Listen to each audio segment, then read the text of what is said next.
You're about to listen to TADPOG, Tyler and Dave Play Old Games. It's a comedy video game podcast.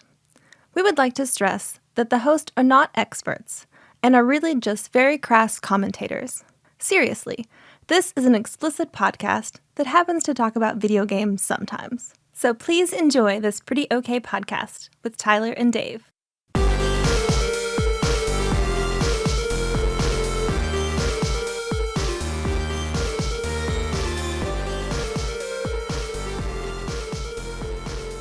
Hello, Internet. Welcome to another TADPOG podcast. Artisanal, homespun, that was homebrewed. It sounded like a very artisanal welcome. It was like we just opened up this podcast shop. Hey, y'all. Come in. Why don't you welcome? Come on into our artisanal peruse our wares. home. I got some nice baked good video comments. Wait, video? I don't fucking know. Video what?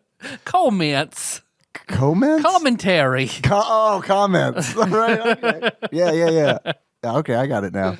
Sorry, keep going. I'm being bad. I got a gun. I got a gun.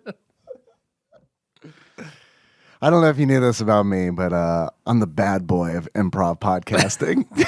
I've got a reputation. Yeah, and that's what it is. Well, today, everybody, we're going to be talking about, courtesy of the randomizer, Super Turrican. Super Turrican 1. Only 600-ish episodes after we did Super Turrican 2. We did I think Super Turrican 2 was like episode 9 or something like that. Very early on. Super early on in the lifespan. Pre-kids, and we beat it together in your living room. Did we beat it? Yeah. Oh, wow. Did you re-listen to that episode by any chance? No. No, me neither. I sure as hell did not want to do that. I was like, do I want to cringe for an hour and a half or nah? I think I'm good. I think I'm good. I can't remember who it was. It was probably Graham or Zal who shared the link in chat when I was streaming Super Turrican on Twitch, and it was like, Get this shit out of here. I didn't say anything, but I was definitely thinking like, oh, Zal Bangrim. Zal banned that episode. Yeah, I can't remember who posted it. I wish I could, but yeah, when I saw it pop up, it's like, ooh. That's the early days. Oh, God. Very early days. Yeah. So remember, I'm pretty certain we beat it. I don't know that we did, honestly, but you know what? It's been a long time ago. I thought maybe we got as further as we could and then just save scummed to finish it. I don't remember. I really don't. I remember not liking it, so I don't think that I really even wanted to finish it. That's why I don't think that I beat it. Yeah. Maybe you did and I watched. I don't know. I do. Maybe I went back and beat it, and save scum the shit out of it just to have it done. Because we've done a good job of beating every game up until that point. Oh, yeah, up until episode 9. First 8 games, we were pretty good. Yeah, we were on a streak. Now it's like, well, I've played enough to get the gist of it. And it's like, if I really like a game, then I'll, play it more. But if I don't, it's goodbye. But Super Turrican was more different than I thought it would be from Turrican 2. Yeah, no, I agree.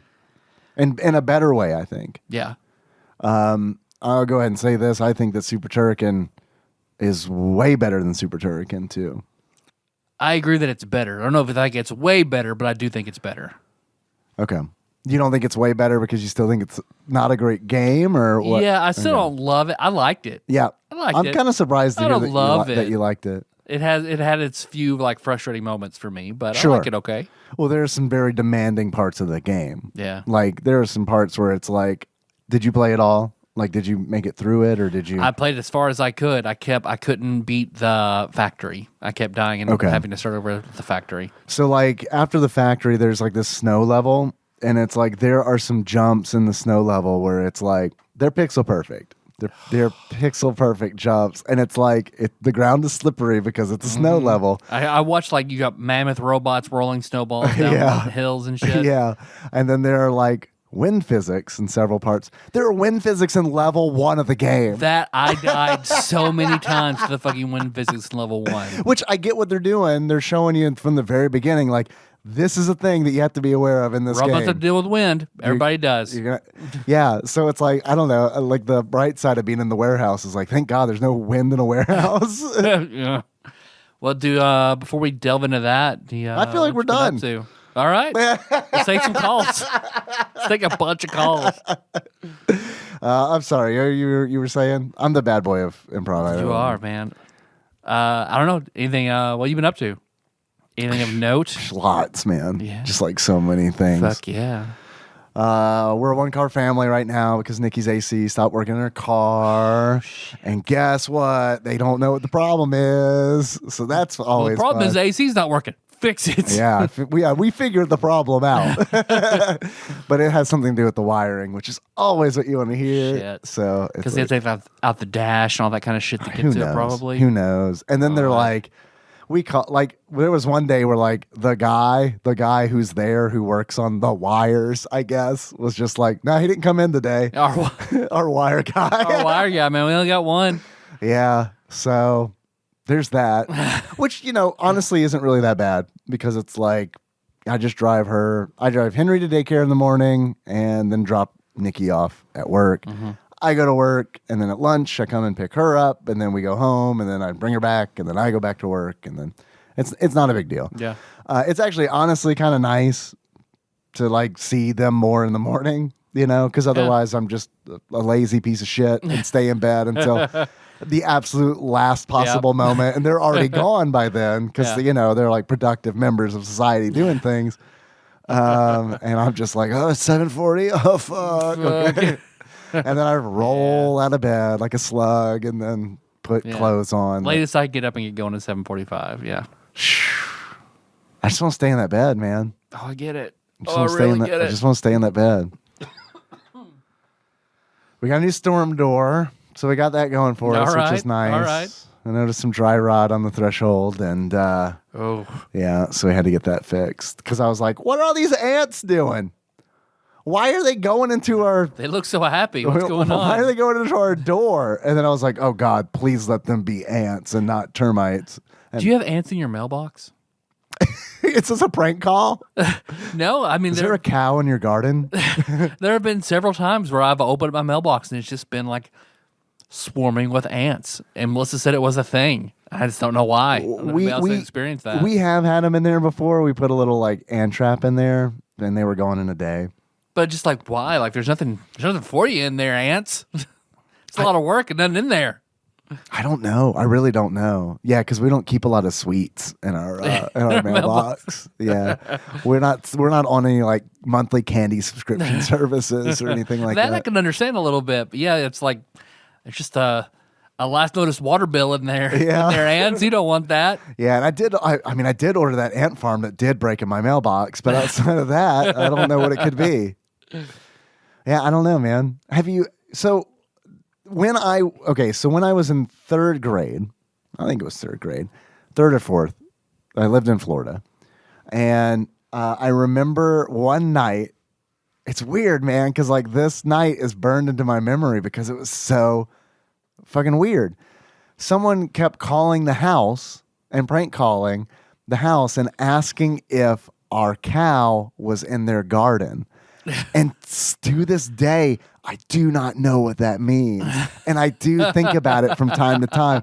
And I might actually need to text my dad right now and ask him why his cow is in my garden. Let's call him. Let's prank. Let's do he doesn't have my number. And we'll call him. You know what? Like, here. We can just pretend we're doing the call. Ready? Okay. Mm-hmm. Hey, Dad. Is Henry there?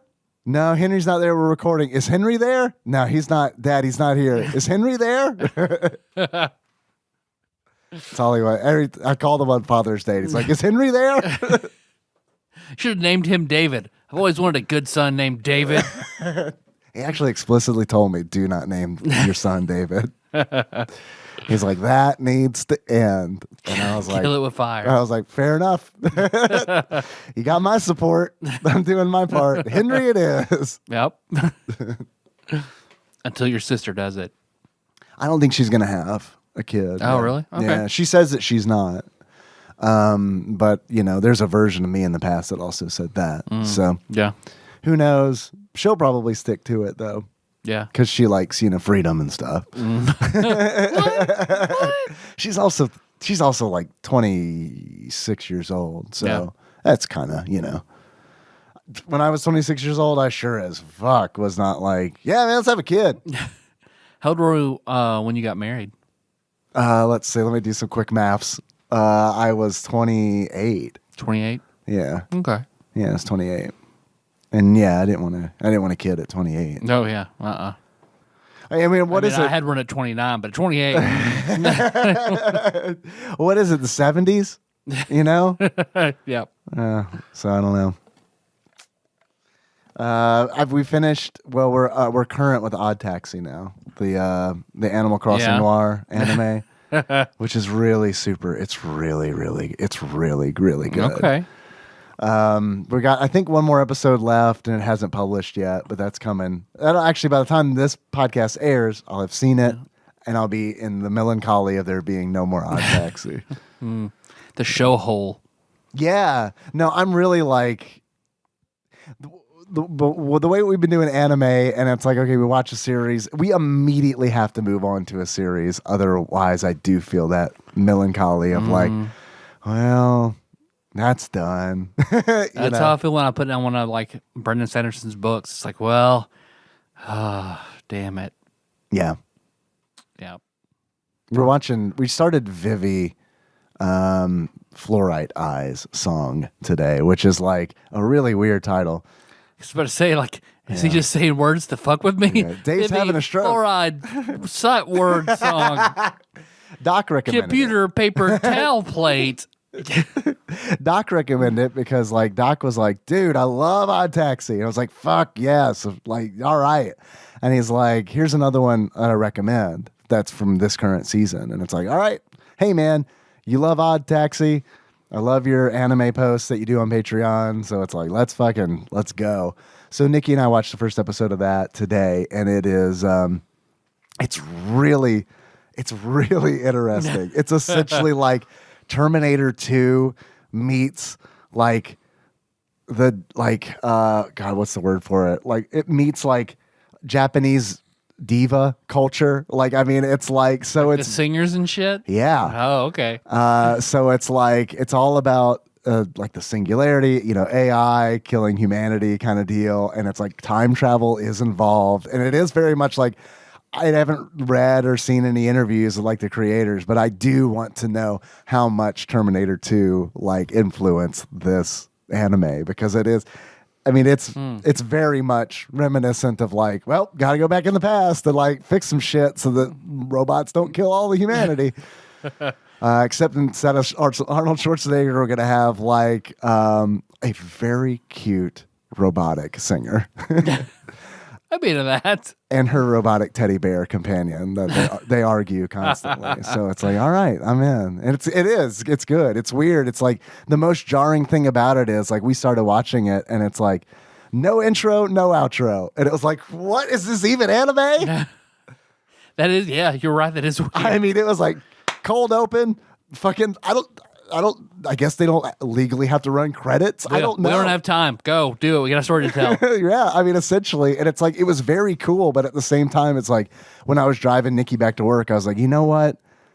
I hope that doesn't become a trend in anime, because I really like the intros and the outros in anime, even like with all the memes where it's like, the intro is all like cutting heads off and then the outro is all like walking in flowers and shit. Yep.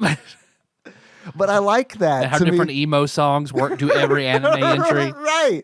But to me, that's like part of it. That's like, I really like the fact that they spend so much money on those intros and outros. And they work, they get you. I still remember so many from Full Metal, from Naruto. Yeah. And they divided up the seat like. Well, and there's like shit hidden in them always. Yep. And it's like, so it's like you have a better appreciation of the intro typically by the time you're done with the series, because it's like, they give you little like teasers and stuff in those intros. You're like, who's that? What's that? What's that going? And then like by the time you're done with it, it all makes sense. And that's why I watch the intro when I'm watching an anime. Like I'm watching the intro and outro every time. Like I'm not skipping it. Watching it is part of it. And then when it changes, like what's happening. Yep. Yeah. Yep. Oh, yeah, I love it. Although you said AI singer, I diversified a little bit because I've still been, when I have more time, I pick up and I play 1 or 2 runs of Hades. Yeah. I've spent everything I could buy with gems. I've bought it all.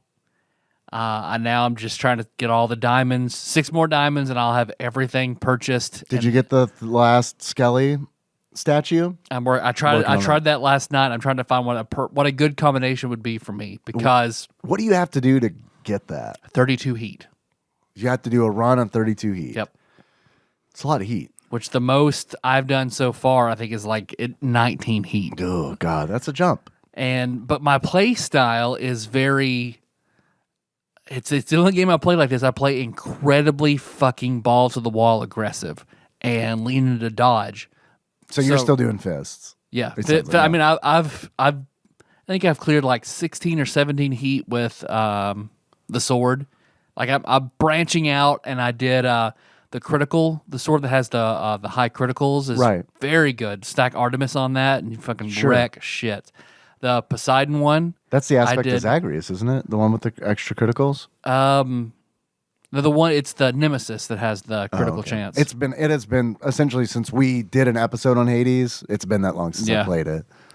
But then the Poseidon one was surprisingly fun to play because that knocks gems out once you throw them. So there are lots of interesting builds you can do with that, to farm gems. Right.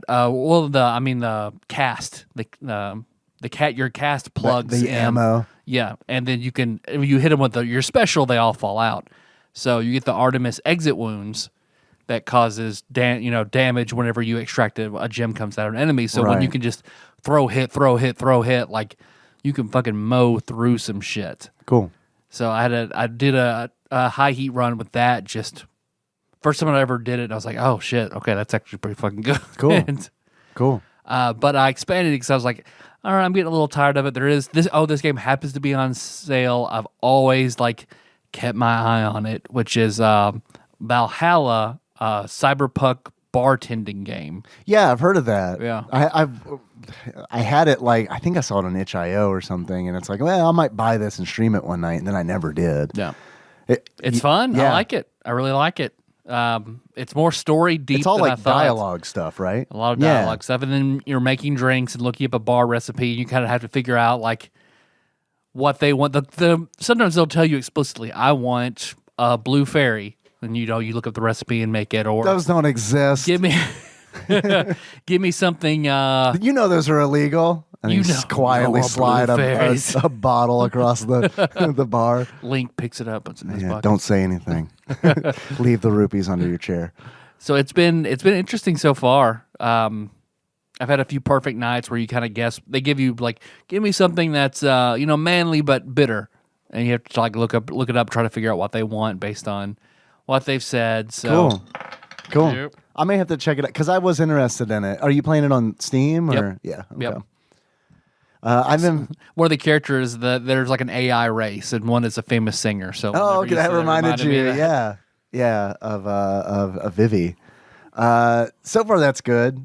We've only watched one episode, but yeah, we're gonna stick with it because it was one of those where it left it ends on a total cliffhanger, which is it feels like every anime that we have watched since we started watching them have they're all in on cliffhangers. They're I feel like the days of, and this isn't old man curmudgeonly talk. I like the way that they do it now, but it's it does feel like when I was younger, when I was a teenager, it felt like there were a lot more episodes were self-contained kind of deal. And I hate that. But now, I like it in Cowboy Bebop.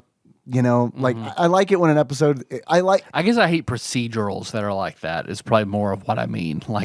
There are a lot of NBC procedural shows that are self-contained in one episode. NBC procedural animes. I would love to see NBC NBC do an anime.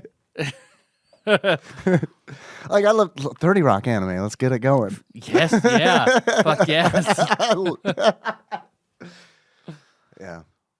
Lemon Senpai.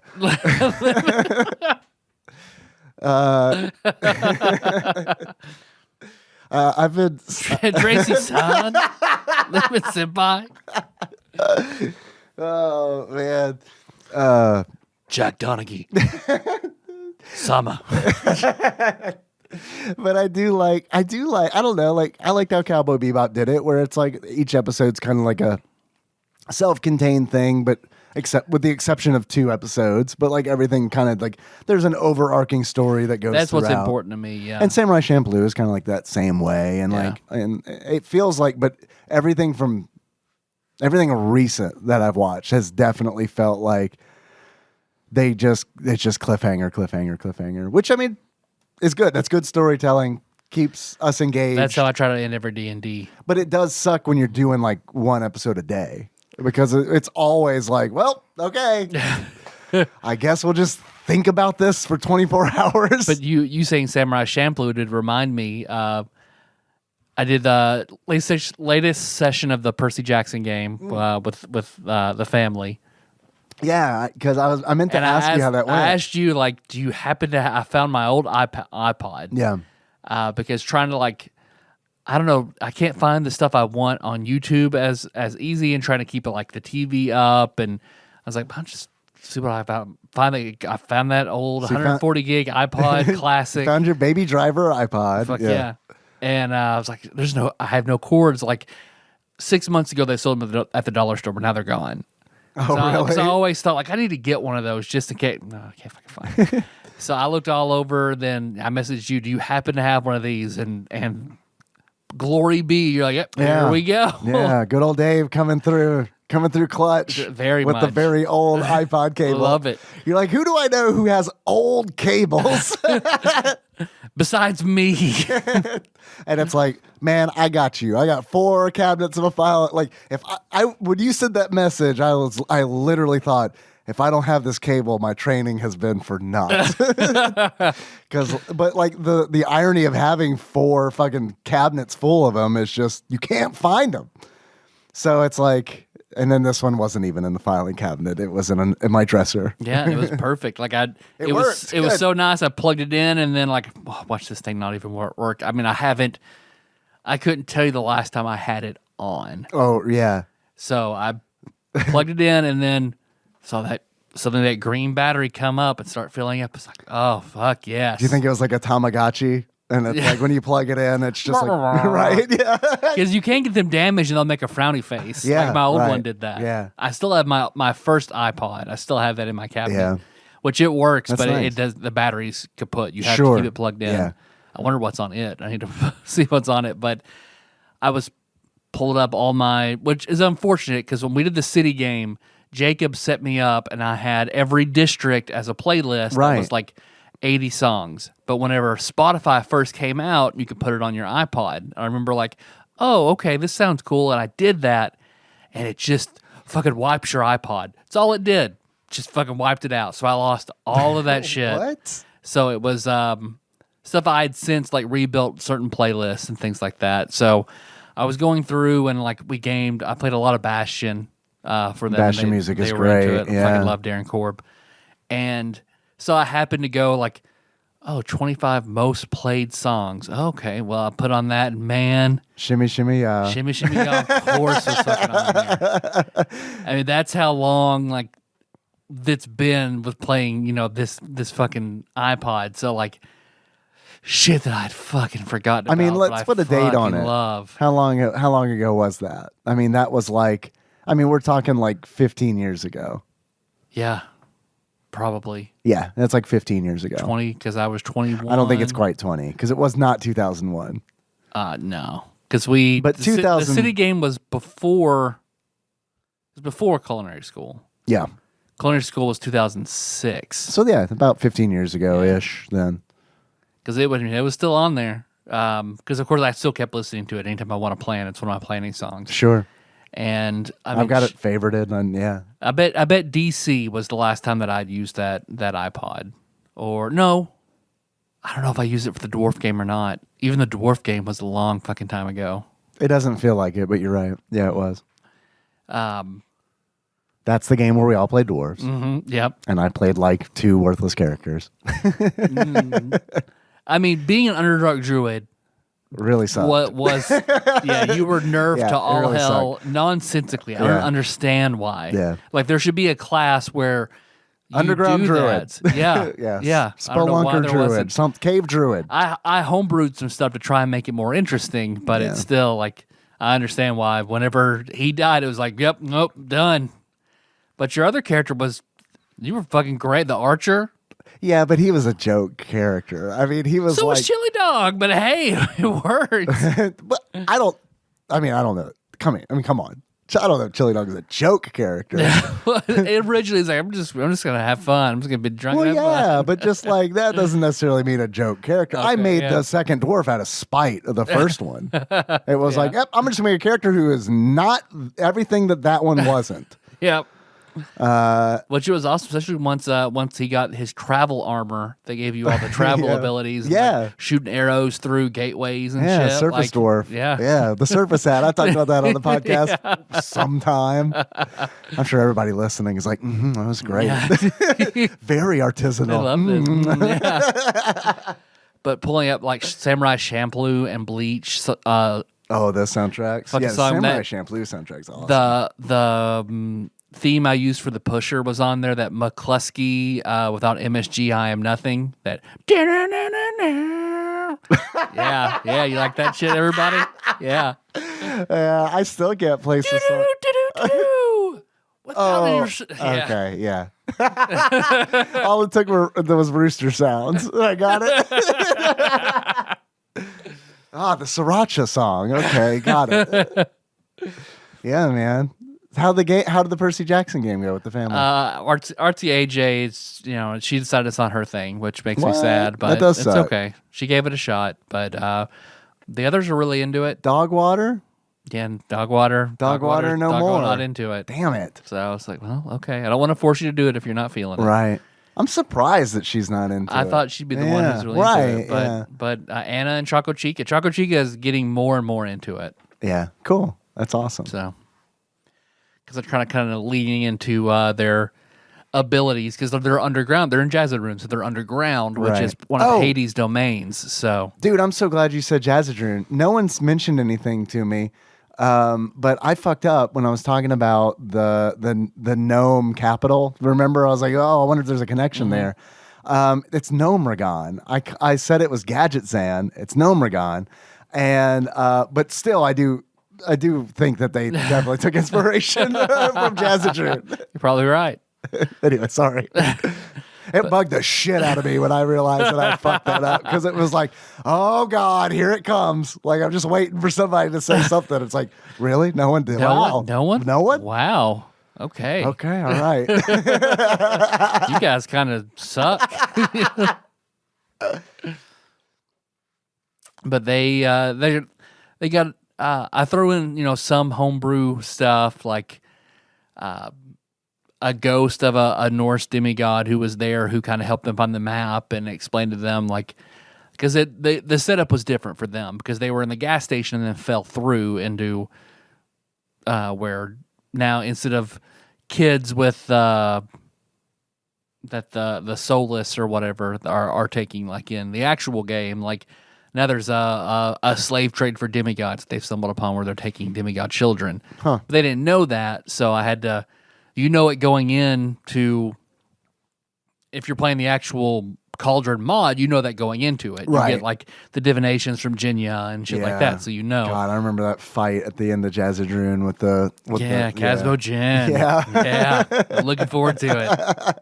Oh, so you're keeping them in. Oh, yeah. I'm keeping everything's in. Spike chain, didn't he? Dwarven Urgosh. Oh God, that's right. With his howler, that spiked dog. Yeah, and then, you're right. If you don't know what a Dwarven Urgosh is, it's like a weaponized moose antler. Two-ended double-ended weapon. So it's like Darth Maul wielding a moose head, essentially. Is what it is. Because I remember, like, it was cool in that setting. You don't know that he's half troll, except for through the divination. So he's nearly impossible until you hit him with fire or acid. Yeah. I don't remember how we figured it out, but probably the guy in our group who's cheating. So you're probably right. I don't know. I guess I'll throw this alchemist fire that we found. You're not going to use Bane and hit him like you have everything else? No, I'm going to throw my alchemist This hurts fire trolls, right? Because I think the first time I played through it was the first time Josh played through it, and we happened to find an alchemist fire, and we were like all incredibly hurt and trying to stay away from him. And then somebody was just like, fuck it, what does this thing do? All right, I'm going to throw that at him. And then we threw the fire, and he fucking freaked out. Like, oh, that's it. Because he has a helmet on, so you can't see his face to figure out he's half troll. Not that I would have known what the fuck that was back then. Right. But, yeah, you wouldn't have known carrot nose is a definite, like, oh, that's a troll. Yep. Okay. Yeah. That's a descriptor of a troll. So, like, a ghost of a dead Norse demigod there, like, says, I can't leave this room, but I've stayed here this whole time until I could tell somebody, here's what's going on, what I've seen, please help them. And then he disappears, and they have a map.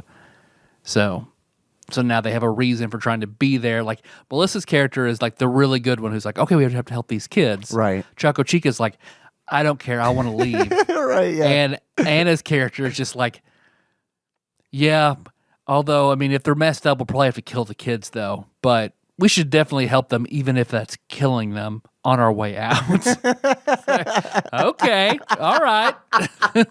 A little Sean Miller action going. All right, okay. My favorite Sean Miller D&D moment is still from the City game, because he and I were both playing Changelings, which can make themselves look like other people. Yep. Where we had defeated that guy, and we're essentially torturing him. Uh-huh. I can't remember what for. Maybe just for fun. I don't know. And Miller's character shapeshifted into that guy and said, I seem to have lost my face. Can I borrow yours? That was the best. That was man. good. That was good. That was the best. Well, yeah, both of you made your faces disappear while you were looking at him. Right, yeah. Yeah, there was definitely a period of time where I played D&D like just to play dicks. For sure. Fuck yeah. There's man, this is a podcast for no one but you and me. I'm so sorry. I'm so sorry, listener. But in God damn it, the Promised Neverland, there are two young characters that are like, it's fucking Clive and Finnegan. Like, I mean, it is. They're like always together, and they're like You're always. and Jacob's duo characters from my ACV, which was my dark Harry Potter game. Right, which is from a super long time ago. Yeah. ACV 1 was college, so that definitely was super 20 long years time ago. Yes, absolutely. But yeah, there are two characters in it where it's like, yeah, that's Finnegan and Clive right there. Nice. Like they got that energy, where it's like there's like a situation where they like catch these mudfish and they're like, who's gonna eat these mudfish? And they're like, we'll eat the mudfish. Come on, give it to us. So they're sitting down like side by side next to each other. Mm-hmm. Yeah, about to try the mudfish. Yeah. In the ACV game, because there was that, we'd worked it out where there was a sort of a time bubble to where your Finnegan got exchanged with an alternate Finnegan that was a paladin that had his horn shaved down and shit. Yeah, Hellboy style. Who just like popped up in the party and was like, okay, I recognize you guys, let's go. Fake again. Yeah. and Clive like, what the fuck is what the fuck is wrong with you? And then whenever we were fighting something, and Fake again was like, all right, I'm gonna smite evil. Clive throws the fuck up immediately. Man, that game was a lot of fun. Yeah, it was. Yeah, it was. Well, sorry for the last. I've done 3 of them. I've done 3 of them so far. I've only finished the first one. We got to pivot. Okay, we got to pivot. I'm really enjoying this, but maybe like 6 people who have listened to the show enough they know what's going on. I don't even know if it's 6 people. I think it's essentially just the people who played D&D with us, and they're not listening. Well, you hear that, Dave? I do hear that. It sounds like the vomiting of many a friend who has been realize that their friend has been replaced by a pod person, which of course ushers in a segment that we like to call Dave Reads from Wikipedia, which I honestly don't really even have pulled up because we kind of have been doing that off and on. I can tell you that this game was developed in 1993, came out for the Super Nintendo. It was developed by Factor 5, which is a German developer. And it is, I think, the 6th game in the Turrican series, if you can believe that. Wow. Yeah. The Turrican series started, I think, in like 1989 or 88, I think it was on the Amiga. Again, this is not reading for Wikipedia. This is all just fucking Dave cites from memory. But let's not get crazy from 6 hours ago. You know what I mean? It's not Dave regurgitates passive information. Right. This will be forever erased the moment this is done. I mean, yeah. So yeah, this game is called Super Turrican. It had an NES version, which only came out in Europe. Which is the NES. So I watched some gameplay of the NES version, and it is not the same game as the Super NES version that we're going to talk about there's today. no way it could be. The NES version kind of took the original two, which again I think were Amiga games, and kind of smashed those together. This is Super Turrican 1 for the Super Nintendo is like its own beast, and it's a side-scrolling shooter essentially that takes a lot of elements from like Contra and Metroid and kind of mashes that together. And you're probably thinking, that's probably a shitload of fun. That's probably like as fun as Contra or Metroid. I do think it is more fun than Metroid, but you also know how I feel about Metroid. Yeah. So take that with a grain of salt. But that's it. It's like, it sort of reminds me, it's a true like run and gun sort of style with some Contra tropes. Yeah.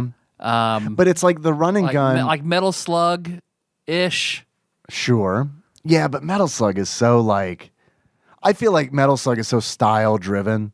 Because like when I think of Metal Slug, what I think about is like how everything is drawn. Yeah. And how like everything has a certain like cartoonish look to it. Which is... It's like Dark Beetle Bailey, the video game kind of deal. And I don't think that Super Turrican really has like a very strong like graphical style. It doesn't. No, it's very like, all right, Space Marines and shit. All right, well, we have Space Marines. You know, that means we also have to have fucking xenomorphs. Something akin to xenomorphs. Not even akin. Like just straight up like, how did you not get sued into oblivion by what 20th Century Fox? I don't know. One of the bosses, giant xenomorph face. And like there are like face huggers. I mean, they come out of the face hugger egg sac and they jump on your face and wrap their tails around you. Like they're face huggers. I don't know how they did it. Like seriously. And it's like that whole like last level is very Geiger-esque. Like it's very phallic and like everything looks like it's made out of a xenomorph. It's a weird departure. Like you've got, which I mean Contra does too, but it's not as like on the nose for like, yep, this is from the Alien franchise, you know. This is very much like what? Yeah, and the music I don't feel like is appropriate to like hardly any of the levels. It feels very strange to me. I love very it. strange. I love the music. Music's not bad, like but I didn't feel like it was for both 1 and 2. Because I went back and played some 2, watched some playthroughs, and I just feel like some of the more upbeat. It was like upbeat flute music in some levels. It's just like Anchorman. yeah. It's like hit me with some jazz flute while I blow up these robot horseflies. Yeah, I mean, but I don't know. I think I'd rather. I don't know. I felt like it worked because all of it kind of had this like techno kind of vibe to it. Not like Streets of Rage like house music style.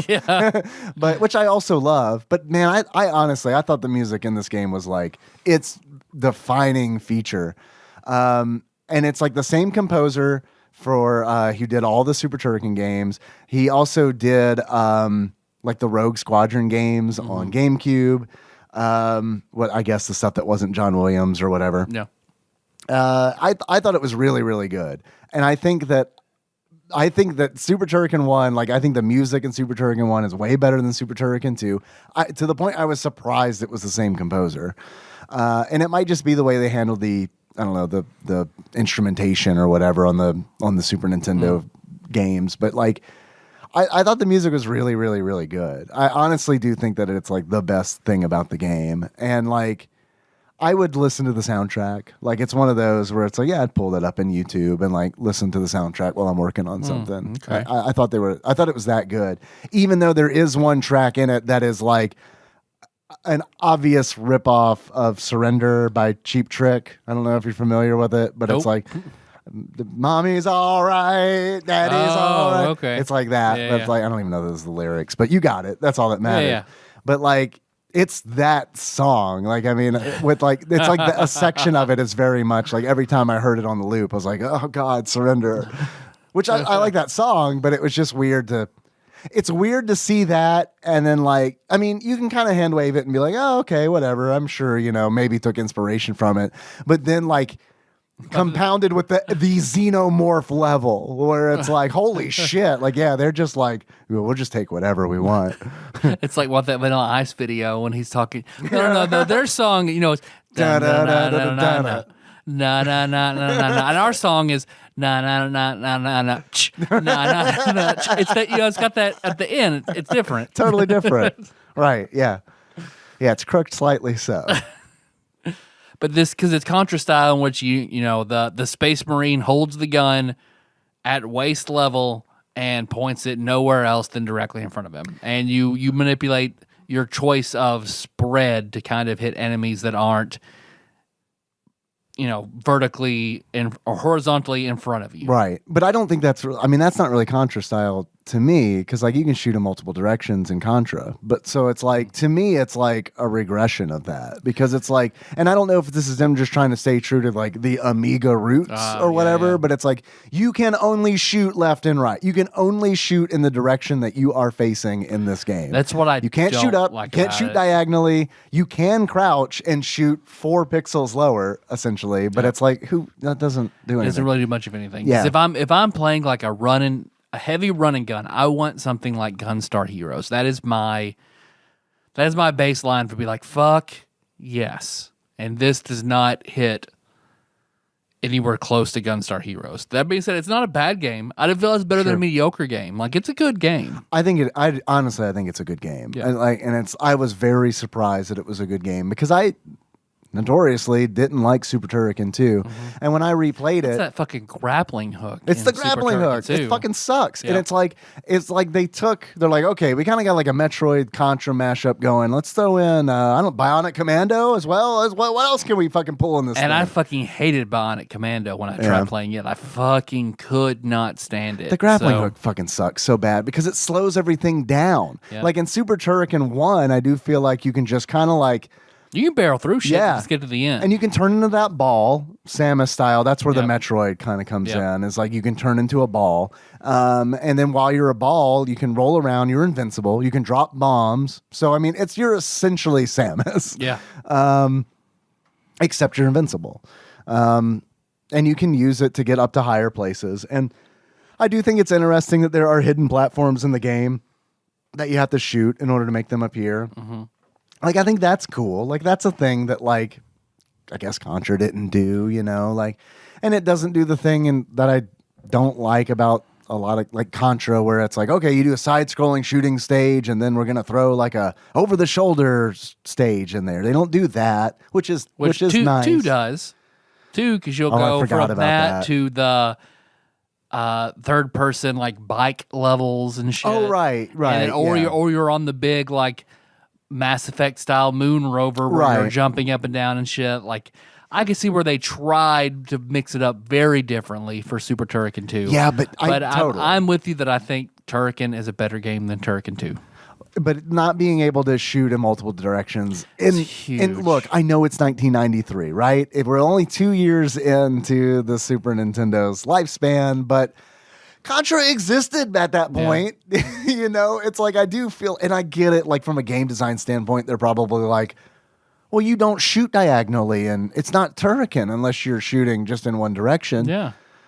I can respect that, but at the same time, it's like, come on, man. Like you gotta grow with the times, man. And they did not. And then that's why Super Turrican 2 was the last game in the series.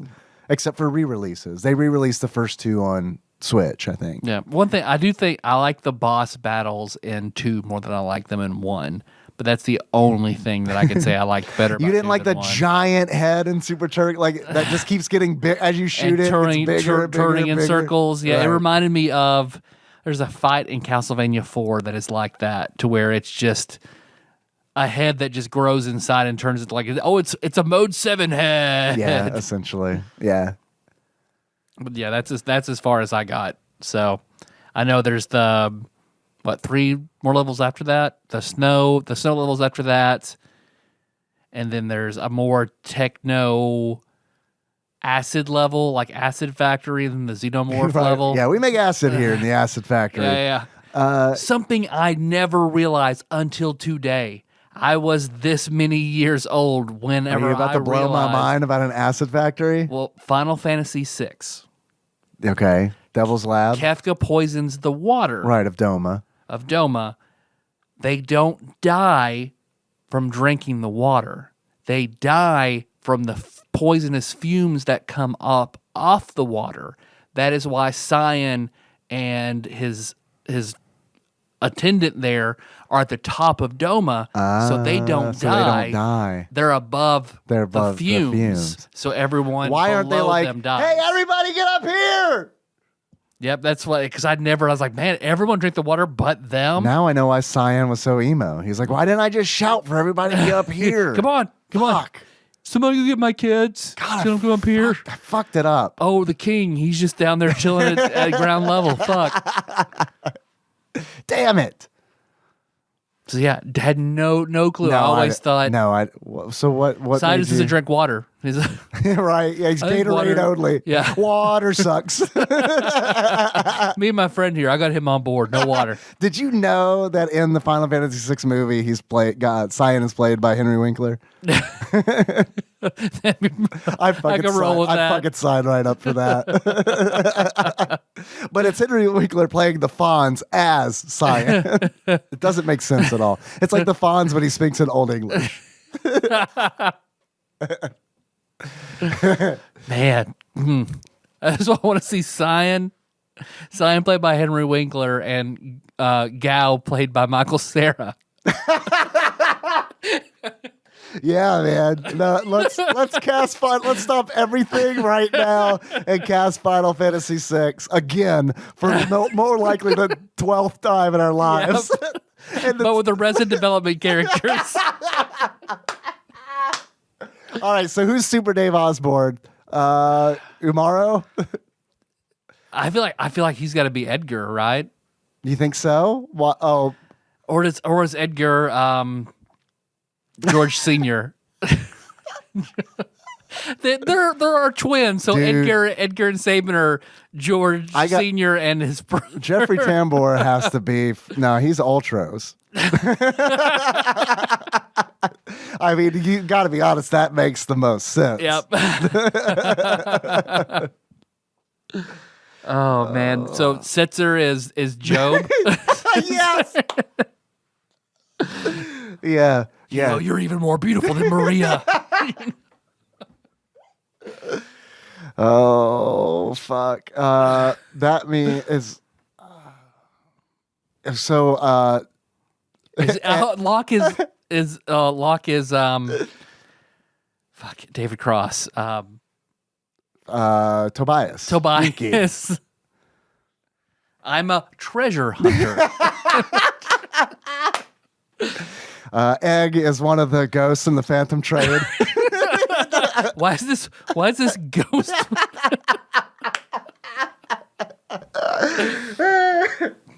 Who's no, Mog? the ghost likes, it eats an egg, puts mayonnaise in its mouth, calls it a man egg. Who is Shadow? Who's Mog? Yeah, who's Shadow? Who's Mog?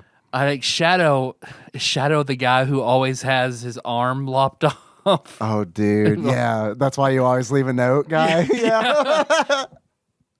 That's why I leave the party. Reappears.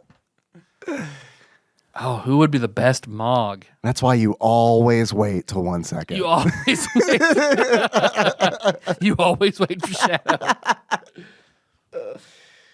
God, who would be a good Mog? I mean, is maybe Mog? I don't, perhaps. I think Mog might be too wholesome for Arrested Development. Yeah. Because then you got, like, what are you going to do with Realm? Onyang. Oh, yeah. That's pretty fucking good right there. That's pretty fucking good.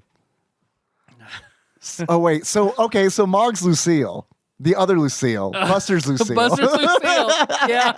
Lucille too. Lucille too, right. Well, that doesn't make sense because then I guess Buster would be Umaro, and that doesn't make sense. Because Mog and Umaro kind of go together. I'm a monster! Can we get an Arrested Development ROM hack, please, of Final Fantasy VI? I'd play that randomized. We could just get the sprites in there, probably. That's true. I mean, that Ryukar, he played a version that a fan made that has him and his girlfriend and his cat in it. Oh, fuck, then we could do an Arrested Development thing. I could do sprites for the cast. They probably already exist, honestly. Someone's probably already done 16-bit sprites. You probably just got to import them. We just have to make their pixel art for their character profile. I'm sure it is that easy. Well, because the one that he made, like the guy who made it put himself in there, so his portrait was sprite art, and his Go-Go was instead 16-bit Cloud. Hadley Stevenson. That's what I really want. I do want to do a ROM hack where Go-Go is Adlai Stevenson. It's just his face. It's just a big pixelated face of Adlai Stevenson. Even on the world map. Yes. Yeah, absolutely. In the battles, everything. It's just a black and white. It's like a Conan when they would do like the mouth thing, where they do like the green screen magic with the mouth. It's like that. Shit, who would Go-Go be? Go-Go would honestly kind of have to be Super Dave Osborne because he's surrogate. He's the fake one. Yeah, right. You're right. You're right. And doesn't really say, and Yep. Yeah. Man, and then with the whole Ultras thing with no touching even. That all works. No touching. Shit. Well, we're done. I think we solved it. We're done. Okay, see, Super Turrican. Remember the boss fight? The first one is like a Terminator hand who just kind of floats and stomps. Yeah. Pretty lackluster. I don't think any of the bosses are very memorable because I even forgot about that except giant the face. Fist until the face I remember just because it's weird. It is weird. It gets bigger as you shoot it, and it's also a very easy fight because it just floats from right to left, and then shoots a spray of bullets and then repeats it, and it's all you have to do is all the bosses are a letdown. Some of the levels I had the level design is a little strange in that Turtles for DOS, where there's that ledge, impossible jump, the impossible jump, and I got to as a child, where you feel like you can make it, but you just barely hit it. I did that with so many jumps, so many times. It's ledges and your jumping ability is just kind of clunky in this game. I think honestly, it's less that it's clunky, and it's just that they require you to do perfect, honestly, super perfect jumps, especially on that ice stage, because it's they'll have these slopes that slope downward, and then there will be a gap that is the maximum distance that you can jump kind of deal. Yeah. And it's you have to land on the other side, which is also a slope down. And it's Jesus Christ, man. Because that reminded the wind effects we were talking about earlier. In the first level where there are waterfalls, it looks like you can just walk behind them. No, those are gaps going all the way down. Have you played Sonic 2 where there's waterfalls and you can just walk behind them? That's not this game, because you will definitely fall to your death. They're pits. They're pits, bro. And then when you realize it and go back next time, try to jump, wind's going to get you. Now you're dead again. Right. Yeah. No, dude. Welcome to Turrican, motherfucker. Right. It's seriously, I died that is how I died the first 4 times, within 2 minutes of starting this game up. I guess we should also go over, you'd sent me the story of the game. The story, which... Stardate 2751-11. Not sure what the dash means. Planet. Well, it rolled over. Oh, okay. Yeah, I think that's how it works. Once it rolls over, you start adding hyphens and dashes. And then go through how many times. Right, yeah. Planet Catricus. Catchris. Katniss. Class mostly harmless. It's a mostly harmless planet. Yeah. As they tend to be. Lonesome, the Rurlo 1 glides through the outer reaches of the galaxy. And so then the planet appears, and then with Dollar Store Galactus forming around it. And I truly mean Dollar Store Galactus. Yeah, no, it is like a obvious plant Galactus toy. It does. Essentially. Oh my God, it does. That's what it looks like. It's like Shredder Galactus from Obvious Plant. Suddenly, with a flash of destruction, the evil forces of the machine conquer Catricus. Brutally, they freeze the people of this peaceful world in eternal enslavement. So you're frozen in enslavement. Justice. What the fuck? It's hard to read, isn't it? It's so hard to read. Here's what it looks like. The cry of a billion souls flirts through space because the fucking A's and R's in this font are identical and it drives me crazy. Justice, the cry of a florts through space. I fucking hate it. I counted the pixels. I did a Peter Parker Spider-Man 2 style, and I counted the pixels. There are 4 pixel difference between the R's and the A's. That's fucking dumb. That's not enough. Shit. That's not enough. Wow. Finally reaches the Avalon 1. Approaching Catricus, the brave freedom fighters of the USS Freedom Forces. That's a lot of fighting and freedom and forces in there. Brave fighters of the Freedom Forces slip into their Turrican assault suits, ready to risk their lives for the innocent. And then it's looks like a man who is melted with a jet engine. Right, and that's us. That's us and our Turrican. Which is really super ugly. It's it's so bad. It is something I would have drawn in the 2nd grade, thinking that was badass. Yeah. Well, I mean, let's be honest. In 1993, I probably would have thought that was badass. No, and my cheeks are metal, and my nose is also metal, and my teeth are metal. Yeah. Yeah. It does kind of look like the Hunchback of Notre Dame, like got the phalanx virus or whatever. You give me the. He's the next cyborg. Is the Hunchback of Notre Dame? Yeah, the DC, the DC character, totally, absolutely. That is what this is. Yeah. Not a really great intro, honestly. No. Florts, not a big fan of florts. 4 pixels difference. Seriously, I mean, it's like this is a graphic design fucking. You've committed a cardinal sin, and that I cannot tell what A's and R's. I can't tell the difference between the fucking two. There's also a bad glitch in the game that I experienced. If you're playing the game on a 1-chip Super Nintendo, which is a Super Nintendo that has a one chip video processor on it. It uses 1 chip to process the video. Usually outputs much better video quality that way, cleaner signal instead of doing 2. Because there's less noise between the chips, you know? You don't have that noise anymore. So it's like, if you have a 1 chip, the sound will stop. Or the sound will hook on like one sound and just repeat it. Ugh. And then eventually, I didn't get to this point, but if you keep playing it that way, the game will eventually lock up. I'm assuming because it's like you get a buffer, but like the buffer's like, wow. Okay. Oh, we don't know what to do. I don't know how that works, but yeah. That's pretty fucking bad. It is bad. Pretty fucking bad. It is bad, but in the game's defense, I do not think there were any 1-chip SNES like motherboards in production in 1993. But I mean, you do look at all the other games that do not have that problem. So I don't know. I just wanted to throw it out. That knocks it down a little bit. I had to switch Super Nintendos because the SNES Junior is a 1-chip. That's why I bought it. But I still have the old childhood. I dusted the old childhood clunker and hooked it up, and everything was fine.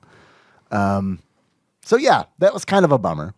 It's the game has Dolby Surround, which is kind of interesting for a game this old. That was a rare thing. Yeah, it's illustrated on the title screen of the game. Yes. Oh, and speaking of illustrated on things, have you seen the box for Super Turrican? Mm-mm. So it's got the art of the cyborg hunchback of Notre Dame, shooting his hand cannon up at the top, which, by the way, as we covered, you can't fire up. So already false advertising. And he holds a gun. He doesn't fire. Yeah, he is absolutely holding what looks like like a fucking super soaker or some shit. Yeah. So misnomer on two parts immediately. Also on the front of the box, and I do love this so much. 4 fun factors from GamePro. Boom, boom, boom, boom on the front. And it's like, just right on the front of the box, which totally makes me think they weren't paid or anything. Oh, no. I don't know. You just release the game, get your review, and then go back and, let's reprint some new labels. That'll be fine. Yeah. So it was kind of one of those where it's like, that's interesting to me. Yeah. And yes, Big Dick Pie Baker Chris Vaughn confirmed that the review was done by Scary Larry. Nice. So that's a name I haven't heard in a long time. I don't know. I mean, I do think it's a good game. I really do. I've gotten into this before where it's like, is this a good game, or do I just like it because it's like the diamond in the rough kind of deal? Yeah. Like we've waded through a whole bunch of shit, so this is like hunger is the best spice. Right, right, exactly. I don't necessarily think that's what's going on. I agree with you. I think this is it's a good game. It's better than average. It's not mediocre shit no one's going to care about. Like, this game is fun, has a lot of good points, has a lot of bad points, but I still think overall it's a good game. What do you think of the sprite size in this game? The real question. I think it's fine. Yeah? Yeah. I think it's perfect. Yeah. Because to me, it kind of feels like and I don't mean this in a bad way, I mean this in the best possible way. It feels like a gussied up NES game as far as like speed goes, because it's snappy. I do think the controls are nice and snappy. I think it goes at a quick pace, and I do like that. Like when you turn into the Samus ball, you're really fast. Mm-hmm. So I think that's really nice, and that is refreshing because we have played a lot of platformers recently that are like slow, plodding, sluggish as fuck. Right. And so this makes it feel. This felt really good. You mentioned the power-ups where it's like you have 3 or 4 different shots and spread, extra lives. and there's like a bounce ball that you can shoot out, and those you'll unlock those platforms that also will give you weapons. You have to hit them, but don't destroy them because you might need to jump on them. Right, but then you've also got the problem where it's like you will definitely pick up a different weapon than you intend to. And it won't be nearly as effective. It won't be as good. Given what you have to do. Right. And you're like, fuck, I just upgraded my spread shot to maximum, and now I've got the fucking bouncy ball gun. Yep. And it fucking sucks. It sucks unless, like, if you shoot it takes so many hits. But if you shoot it in a corridor, it's really nice because those shots bounce, and it's just like... Brrr. Speed runs that I watched, they all used lightning for the most part. Dude, is that the one that freezes the enemies? I think so. Or is that the different? Because you have 2 abilities beyond the Samus ball that we need to talk about, and I forgot to mention because I fucking forgot they existed until I died on like the last stage, which I definitely use level skip codes. There's like a level skip code that you can use. Or a beat the game code, we found out. Right, which is identical to the level skip code, except instead of pressing A at the end, you press B. Yeah, this is what you want, you fuckers. Right. There you go. You skipped it all. Good job. Got your money. But there is there's a freeze gun that you've got that this is multi-directional. So it's like you fire it. Is it ice? No, it freezes time. It's a freeze gun. When you fire, it like shoots out like a beam of electricity, and as long as you've got the button held down, it stays out, right? And then you can rotate the D-pad, and as you do it, it like rotates the beam around. And then, like if an enemy gets hit with it, they they're in stasis. They freeze, so they're easier to hit and easier to kill. I totally forgot this thing existed, and it would have made my life a lot easier in that later level with all the face huggers and shit, because it's like they're so hard to hit because, like we mentioned earlier, you can shoot left and right, and they're small, and it's like, so you can't fire down at them. You just have to hope you have spread and stand far enough back. Yep. Exactly. But if I remembered I had that freeze gun, then it would have been much, much easier. You've also got like a screen clear, but those are limited. I think you get like, I don't know, 2 or 3, which will just clear. You use it, it's a bomb, and it like clears everything off the screen. So if I'd remembered I had those, that would have been nice too. Well, do you have any achievements? I do. I have a few achievements that came in from Twitch chat. The first one I've got, and this one is for you because I didn't get it, but I was like, I'm also not like a wrestling guy. So I was like, let's see. This one's essentially like let's see if Tyler gets this reference and then maybe can explain it to me. Super Turrican Rana. In order to unlock Super Turrican Rana, you got it? Yep. Okay, good. Yep. Defeat an enemy with a risky, daring aerial maneuver.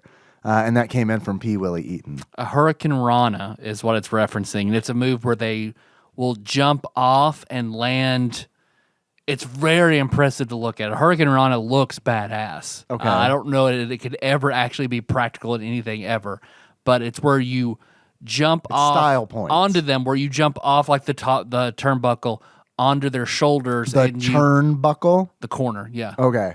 And you now, would is that basically... the post? The post, okay. Yes. That's the turnbuckle. Turnbuckle. And you jump off onto their shoulders and basically keep your momentum and use your legs to swing them down to the ground. You swing around them and take them down. With your legs? With your legs. So you wrap your legs around their neck and pull them down, kind of deal? Yep.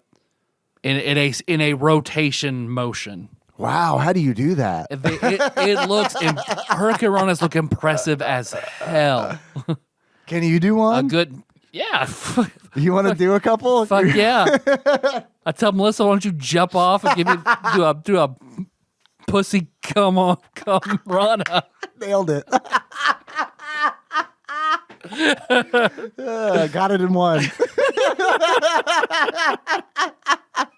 Oh man, I love it.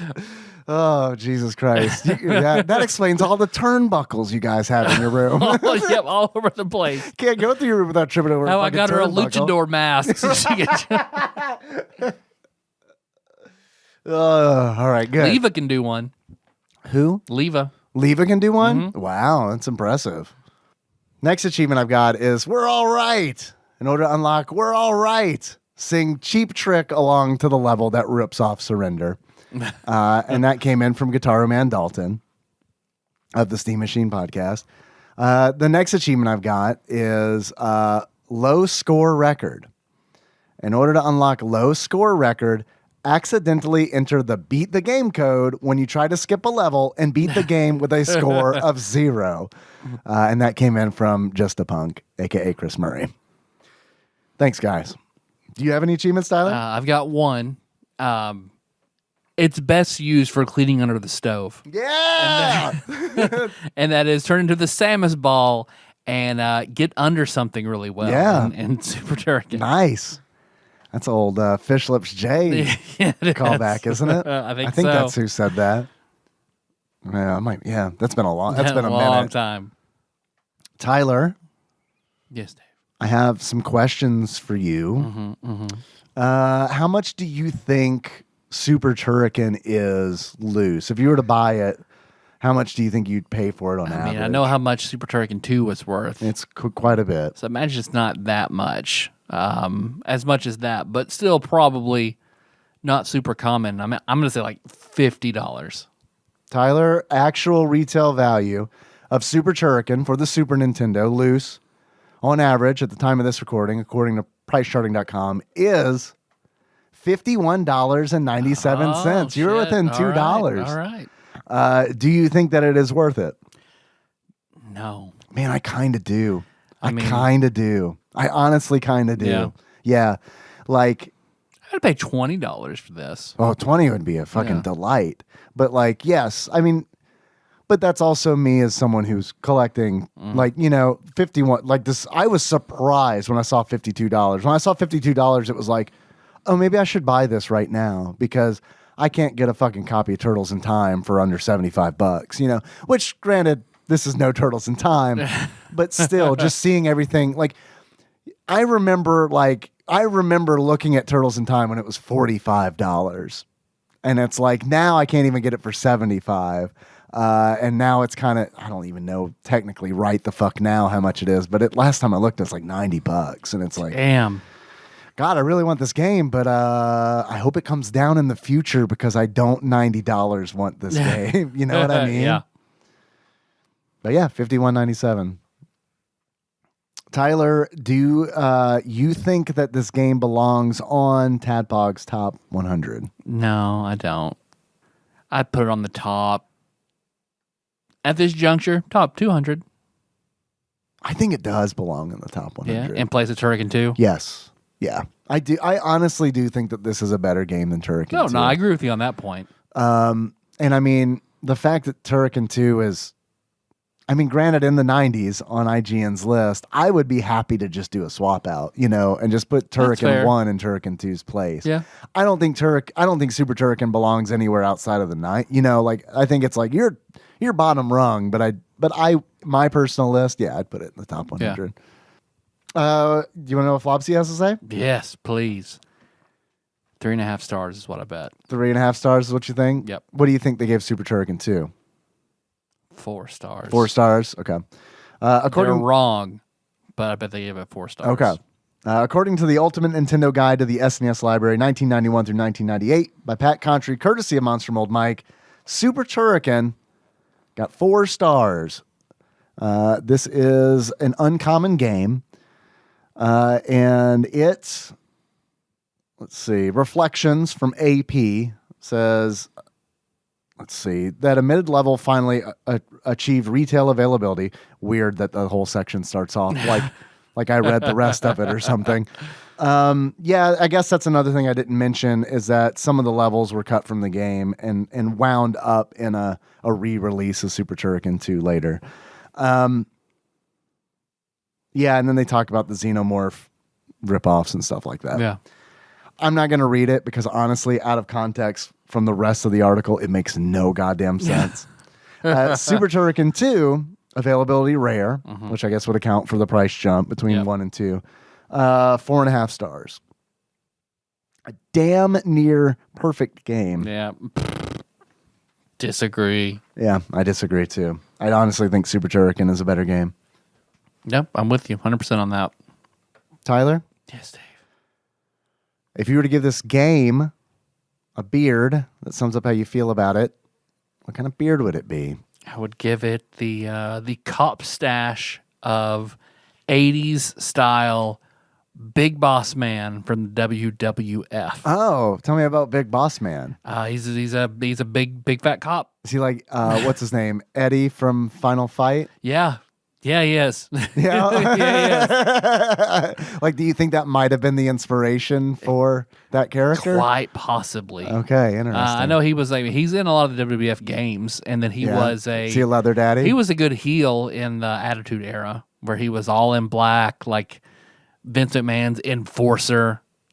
That's funny. Yeah. As if he needs an enforcer. Yeah. He's a but he's 80s style stripper cop costume, Big Boss Man. Stripper cop. Banana hammock. Officer Banana Hammock on duty.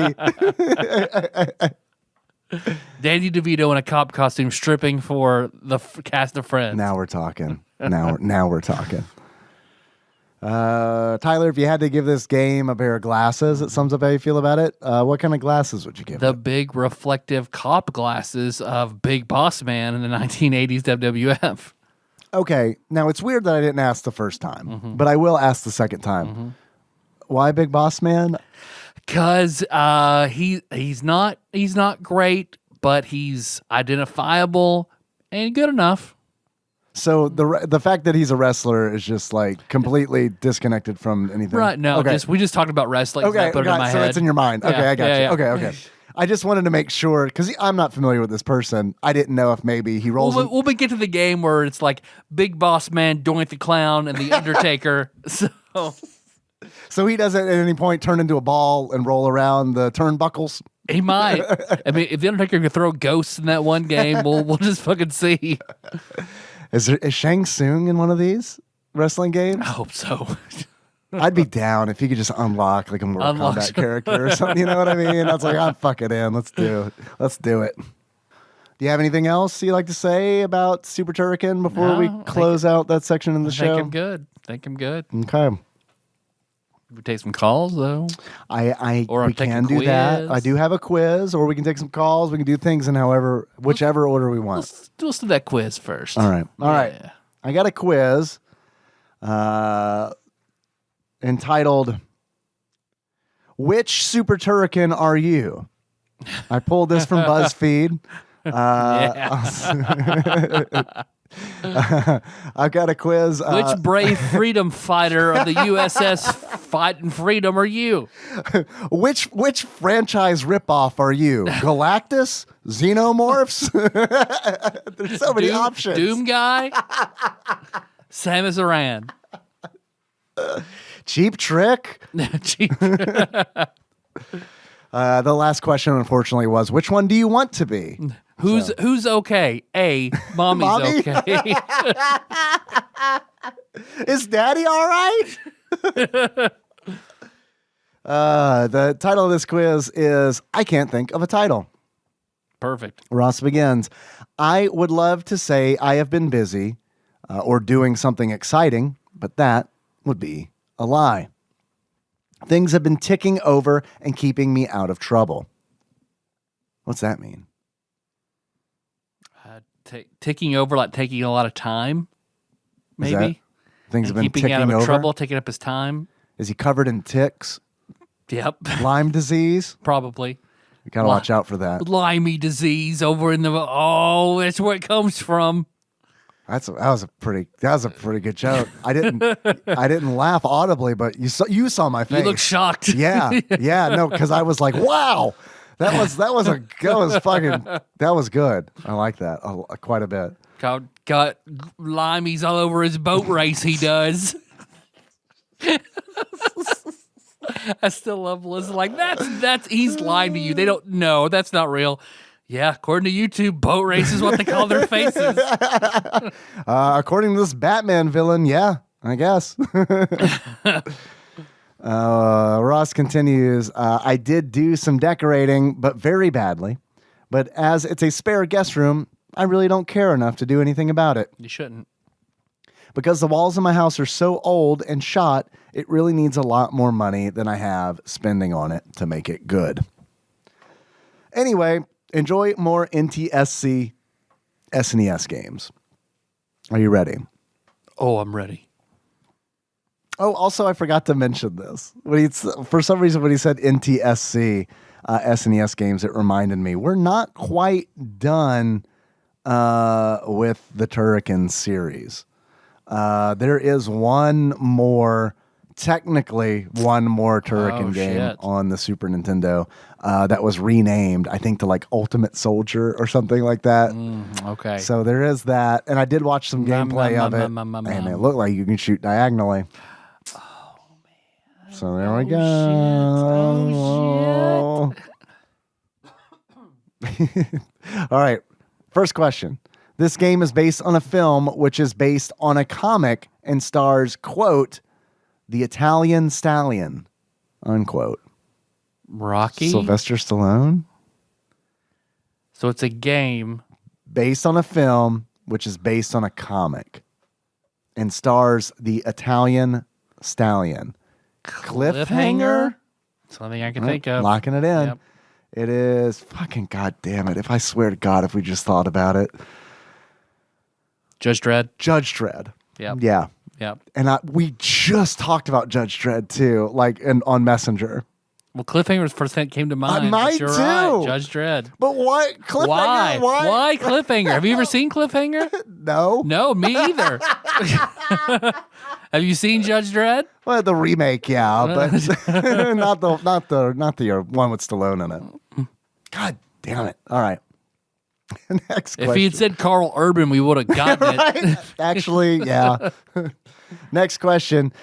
This sequel omits collecting fruit for time from the first game and adopts a more action RPG-like genre. This sequel omits collecting fruit for time. Okay, so in the original game, you collected fruit for time. And adopts a more action RPG-like genre. And it's a sequel. Super Adventure Island 2? Was there a Super Adventure Island 2? I know you collected fruit in Super Adventure Island. That's why I'm trying to think, what did you collect fruit for? But you collect fruit in so many fucking video games. An action RPG. Yeah, I think we'd know about an action, like a Master Higgins action RPG. All right, let's name all the action RPGs that we know. Okay. Zelda. Now your turn. Good.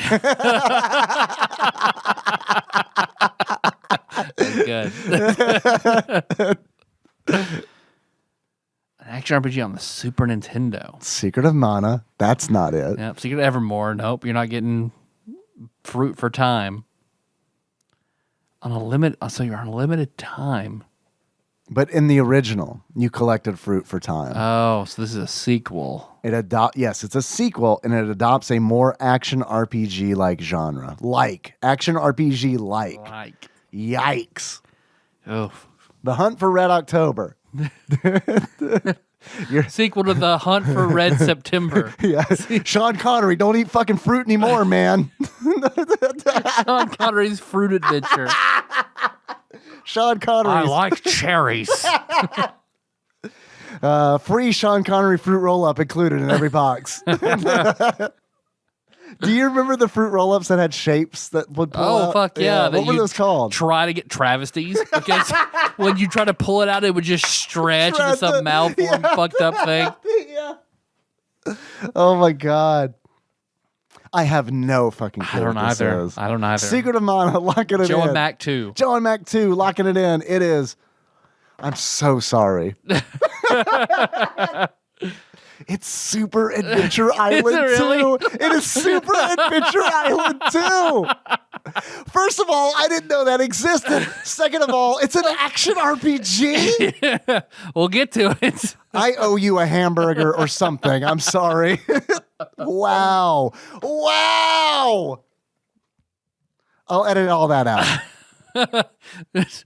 Hey, you got it. All right. Wow. Hey, I got that one right. Locked in. He got it. Well, holy shit. Damn, I'm so sorry, man. God, I legitimately feel like Judge Dredd over here. Like a cliffhanger over here. We're doing great. Next question. This game, god damn it, it's Super Adventure Island 2. I didn't even know it was a thing. I want to look at Flopsy. All right. He's got to be making. There's no way this is real. This is like you and him got together and conspired against me. Let's gaslight Dave in the fake game. The hard part is going to be making a Flopsy page to glue in the book. Fuck, dude. Yes. Super Adventure Island 2. Like, not to spoil that episode, 4.5 stars. Hell yeah. Well, so was Turrican 2, though. That is true. But this wasn't on IGN's list. That's why it's like, what the fuck, man? Yeah. What are we working with here? Yep. All right, no matter what the randomizer pulls, we're playing Super Adventure Island 2, okay? Hey, that sounds good to me. I'm down to do that next week. Let's do both of them, 1 and 2. But they're different. You still collect fruit in the second one. No, one's not. How about this? How about we take a Super Adventure Island break, and then the next episode's Super Adventure Island, and then the episode after that is Super Adventure Island 2. Okay. And we can bookend them. Yeah. Right? Good. All right. All right. Randomizer's not going to be That's done. Oh, no, it won't be. Let's still do the randomizer and see what we would have gotten. Okay. That'll be the one after Adventure Island 1 and 2. Okay. That's fair. Okay. All right. That way I don't feel super guilty. Yeah. God, fucking Super Adventure Island 2. Jesus Christ. Although I just spoiled the whole segment for, 2 episodes in the future. Yeah, it's okay. All right. I'll edit it out. Let's take another call. Yeah, no one heard this. Room for one extra call. It's fine. Next question. This game, based on a film of the same name, sees the son of Satan coming to Earth to collect 6 rune stones to undo Earth's creation. Cliffhanger. Little Nicky. Little Nicky. It's a Game Boy Color. Fucking sweet. It's a Game Boy Color game. Yeah. All right, we're gonna do Little Nicky and then Super Adventure Island, and then, dude, I really want to play. I really want to do an episode on Little Nicky. I'm down for that too. Let's go ahead and plan out July. Okay, wait. How many video games out there are based on Adam Sandler movies? Could we do an Adam Sandler movie month, like a video game month? God. There's got to be a shitty, like, grown-ups kart racer or something, right? A Happy Gilmore golf game. You would think that would exist, right? Is Little Nicky the only, like, Adam Sandler video game? We're gotta look it up. We have to. Dude, what if there's, like, what if there's an Earthbound, like... It's Billy Madison, only it's just like Earthbound. You're going around grade to grade instead of Soundstone. Yeah, dude, I love it. How about Hades, but it's Little Nicky instead? I've never seen Little Nicky. I don't know if that works. Harvey Keitel is behind Is Hades? Yeah. I've got to break out of here, Dad. All right, well, I keep just getting pixels whenever I try to Google Adam Sandler video game. The Pixels movie really So I guess I'm going to have to go through his entire filmography. All right. Grown-ups, just go with it. Happy Gilmore. Whoa. These are all video games? No, I'm just looking at... Well, yeah, it's not going to tell me. Shit. You're right. Okay. Video games based on Adam Sandler movies is what I'm searching for. Right now. Pretty sure there's a Spanglish romance sim. A language trainer for the DS. This is what the movie's about, right? Hotel Transylvania. There's probably a Hotel Transylvania game. He's in Hotel somewhere. Transylvania? He's the voice of Dracula. What the fuck? I haven't seen any of those movies. Are they any good? Yeah, they actually are. Yeah? Yeah, Kenna loved them. There's an article on The Verge entitled Adam Sandler is back to destroy some treasured video game memories. I think this is a review for the movie Pixels. Oh, why isn't there a Guitar Hero Airheads? Because Adam Sandler's in Airheads. Fuck yeah, man. That's a good cast of Brendan Fraser, Steve Buscemi, and Adam Sandler. Yeah, achievement unlocked. Lemmy is God.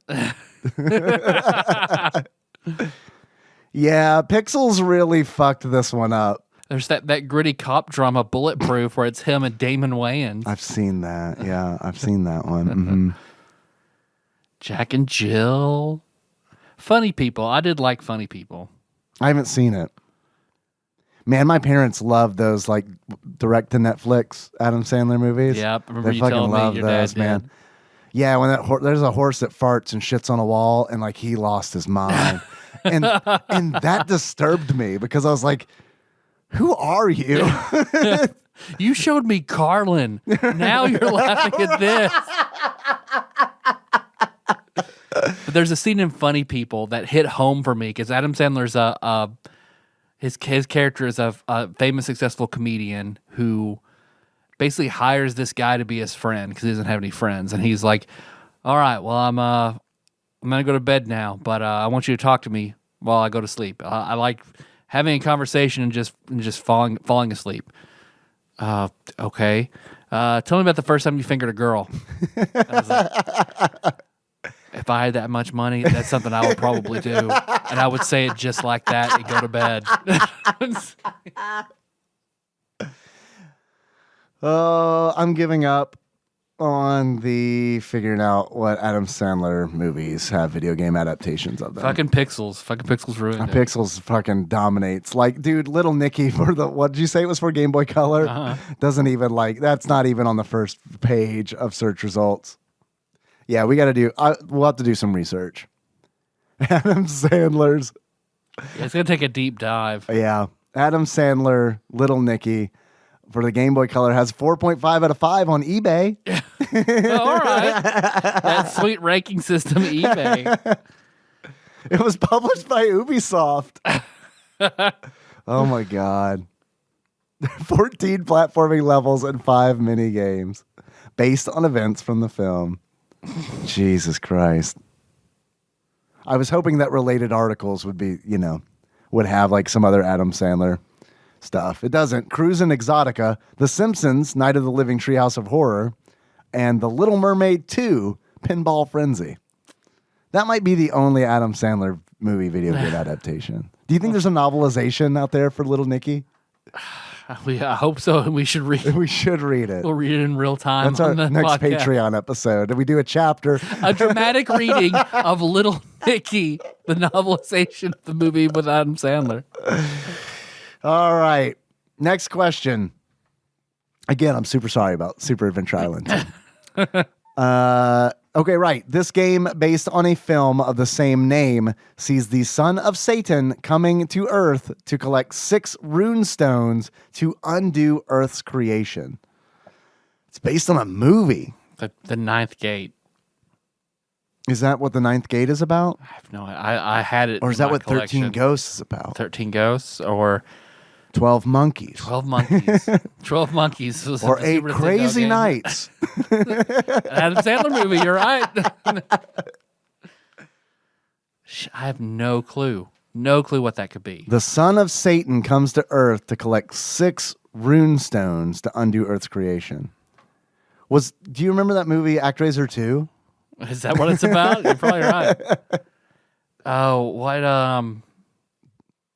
is Constantine a game? Maybe. Look, man, it's whatever you say. Because I was like, Super Adventure Island 2. So, yeah, whatever you say. Because I don't know. I have no idea what this could Seventh be. Saga. Maybe. That's not a movie. It can't be, right? Based off a movie. Fight Club. Cool World. The Hurt Locker. The Wrestler.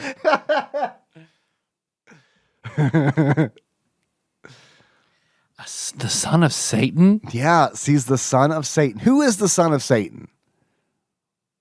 I have no idea. It makes me sound like it's a jokey game. Because that sounds too dark and too serious for a Super Nintendo game, but... Okay, so what's a jokey movie about the son of Satan coming to Earth to collect 6 rune stones? Little Nicky. I have no idea. I really don't. I don't even... Ninth Gate is all I can think of. Ninth Gate. Locking it in. It is Warlock. Never heard of it. Warlock. Isn't that like a 70s movie or something? Maybe I'm confusing it with a different like horror movie. What's the one? I don't know what it's called, but there's a movie I saw a long time ago, a horror movie that involved like they go into this house and there's like this like sphere in the house that like floats around and like kills people or something. I don't know. I have to look it up. Next question. This game was endorsed by an NFL star who retired in 1994 due to a neck injury he received trying to suck his own dick. I meant playing for the Green Bay Packers. It's got to be somebody's Madden? Blah, blah, blah, football. It was endorsed by an NFL star who retired in 1994. So it would have been before 1994. Emmitt Smith? Emmitt Smith's football? Emmitt Smith has a football game. All right, Emmitt Smith's football. He probably retired after 94, but... I have no idea. I have no clue either. Emmitt Smith, logging it in. There's my beautiful wife. Your beautiful wife, Sterling Sharp. Oh, pretty close. End to end. Do we want Pop-Tart? But not Pop-Tarts. Popsicles. Sort of the P.O. I'm a Popeyes. Popeyes. I'm good. Thank you. What kind are they? I'm just curious. It actually might change my mind. Are they Flintstones push-ups? Dollar store push-ups. I'm sure they're made in the same factory. Because I would the whole rest of the show. Yeah, same. Thank you, though, dear. Thank you. Next question. This cinematic platformer is set on a station monitoring a wormhole. Is that like Deep Star Trek Space Nine? Deep Space Nine? Yeah, that's one I can think of. Logging it in. It is Star Trek Deep Space Nine: Crossroads of Time. Nice. A Chrono All Trigger right. story. Chrono Trigger 3. Perfect. Deep Space Nine. Next question. This game is how is that the one we got right? Because we played it. Next question. This game is the... Sorta. Kinda. This game is the third of its series and features 2 new heroes, Lucia and Dean, as well as 2 returning ones. That sounds like a fighting game. That sounds like the Peacemakers, or... Because there are 3 in that series on the Super Nintendo. Mm-hmm. So what's the third one? Because it was like Rival Turf. Rival Turf's the first one, right? Brawl Brothers. and then the Peacemakers. I think it is. I think the Peacemakers is the last one. So Peacemakers. Peacemakers? I guess. Yeah. All right, locking it in. Peacemakers. It is Final Fight 3. A game that I really liked. Yep. But did not remember the names of the new characters. Yep. Next question. This turn-based strategy takes place in the year 3010. What was that turn-based strategy game that, remember, there was a question about a turn-based strategy, and there was like, there's a turn-based strategy on the Super Nintendo game? Yep. Is it that one again? Could be. He's fucking with us because we got it wrong. Because we're going to get it wrong. You're definitely not going to get it right again. It had a name like War Mech 30. Yeah, I think it was like War Star or something. Yep. War Mech or War Death. War Death. Locking it in. It is War 3010, The Revolution. Yeah, there you go. I had half of that. Yeah. Half credit. He did give us a part of the answer in the question with 3010. Next question. This Capcom beat-em-up platform game sees the player gathering special stones to prevent them falling into the wrong hands. And it's War of the Gems. Nice. Yep. Right? Yep. All right. The Avengers, War of the wrong Gems hand. or something. All right. Wow. Locking it in. It is Marvel Superheroes and War of the Gems. Next question. This game stars a medium-boiled detective visiting a tropical island when the mysterious Shaboom Shaboom idol goes missing. Garfield Goes to Hawaii. Did they port a Leisure Suit Larry to the Super Nintendo? It's something like that. You're right. A medium Shaboom Shaboom idol goes missing. Adventure Island 1. Super Adventure Island. Ultimate Adventure Island. Medium-boiled detective visits a tropical island. Star Tropics 2. Superstar Tropics. Super Start Ropix. Oh, yeah. Start Ropix 2 would be Zoda's Revenge, I think. Super Start Ropix. Zoda back more. Who's back? That's right, Zoda. Son of Start Ropix. Where in the world is Carmen Sandiego? Donkey Kong Country 3. Cranky Kong's Detective Caper. Fuck, I would play that. Sign me right the fuck up, man. Move over, Mario Golf, Super Rush. Mm-hmm. Time for fucking Cranky Kong's Caper. Inspector Gadget? Because there's an Inspector Gadget game. Is there? I'm good with that. Pretty sure there is. But is he medium boiled? Soft boiled. I mean, yeah, Matthew Roderick, right? Roderick. Or French Stewart. Or French Stewart, right? Yeah, definitely soft boiled detective. I don't have any better guess than that. All right, French Stewart's detective game, locking it in. It is Maui Mallard in Cold Shadow. I can picture the cover. It's like a Donald Duck type character with with the blindfold on. Oh, God, I can't. Can't even. Next question. Writing about this movie tie-in, GamePro panned the Super NES version as the worst of the Super NES comic hero games. Did you read that again? Yeah, sorry, I had to burp in the middle of it. Writing it was a silent burp. It was an inward burp. Yeah. Love it. Yeah. I was like, can't let this one out. I'll just announce that I did it instead. Writing about this movie tie-in, GamePro panned the Super NES version, so that implies there is another version, perhaps for the Genesis. Movie tie-in. Yeah, as the worst of the Super NES comic hero games. Batman Forever? Yeah. Is my guess, because that game is horrible and I hate it. So bad. And it's superhero. I can't think of any Superman games. I can't think of any X-Men games. Yeah, there was Return of Superman, there weren't but movies that's not back movie then. tie-in. So, I mean, I think it'd have to be Batman. I think Batman Forever is a really good guess. But there's also, wasn't there a Batman 2? Is there a Blank Man game? Back to back. Man, God fucking, is there any way I could stream Blank Man? Because, like, there's no way that movie, like, there's no way anyone's touching that in 2021. You know what I mean? I think every streaming service would be like, you know what? I feel like this is probably, like, disappear into obscurity. Anytime. Does this whole movie revolve around like making fun of like a mentally handicapped person? Yeah. The whole thing, every bit of it. Have you seen a Wayans brother movie? You mean like every joke? Yeah, white chicks. Because I still, every time I think about Blank Man, I think about that audio meme time. Whenever Diablo 3 came out, and it was like how I feel on each difficulty. On easy, you feel like Thor. And then on hard, you feel like Batman. On Inferno, you feel like a picture of Blank Man. Wow, I don't think I'd seen that one.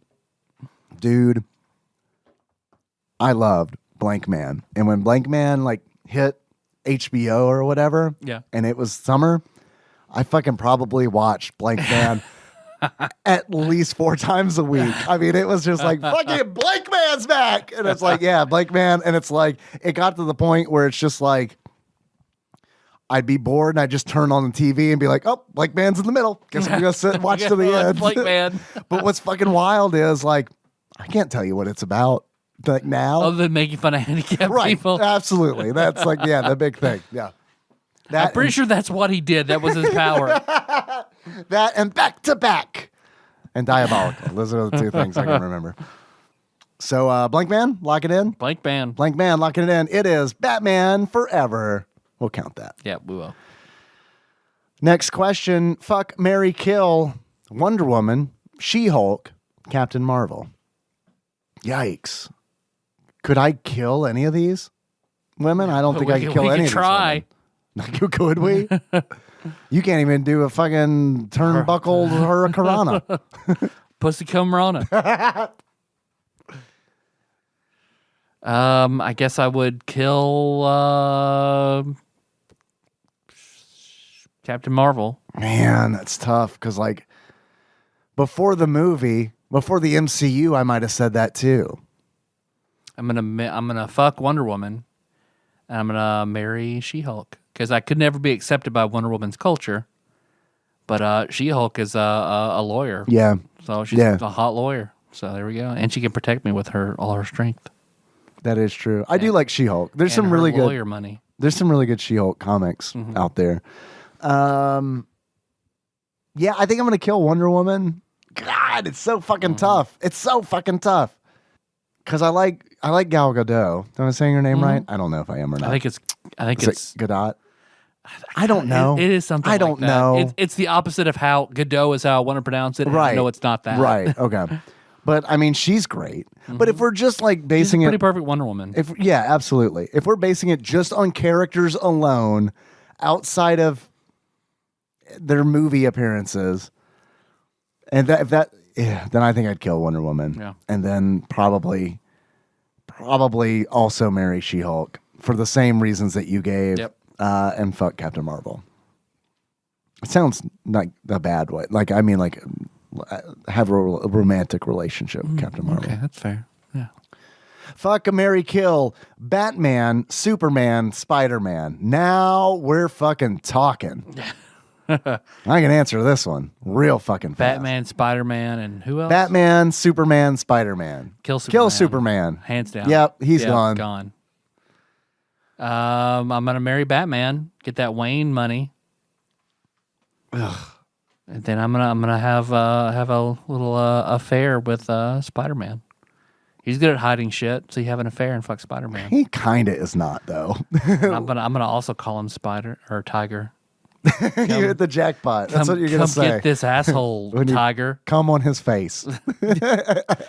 Let's spit webs at each other. Hey, there you go. Fucking web slinger over here. Man, you're gonna wish for Mephisto to make you forget about all this. Spidey, I think I'm running low on fluid. You mind filling me up? Yeah, I'm gonna kill Superman. Get me pictures of Spider-Man's dick.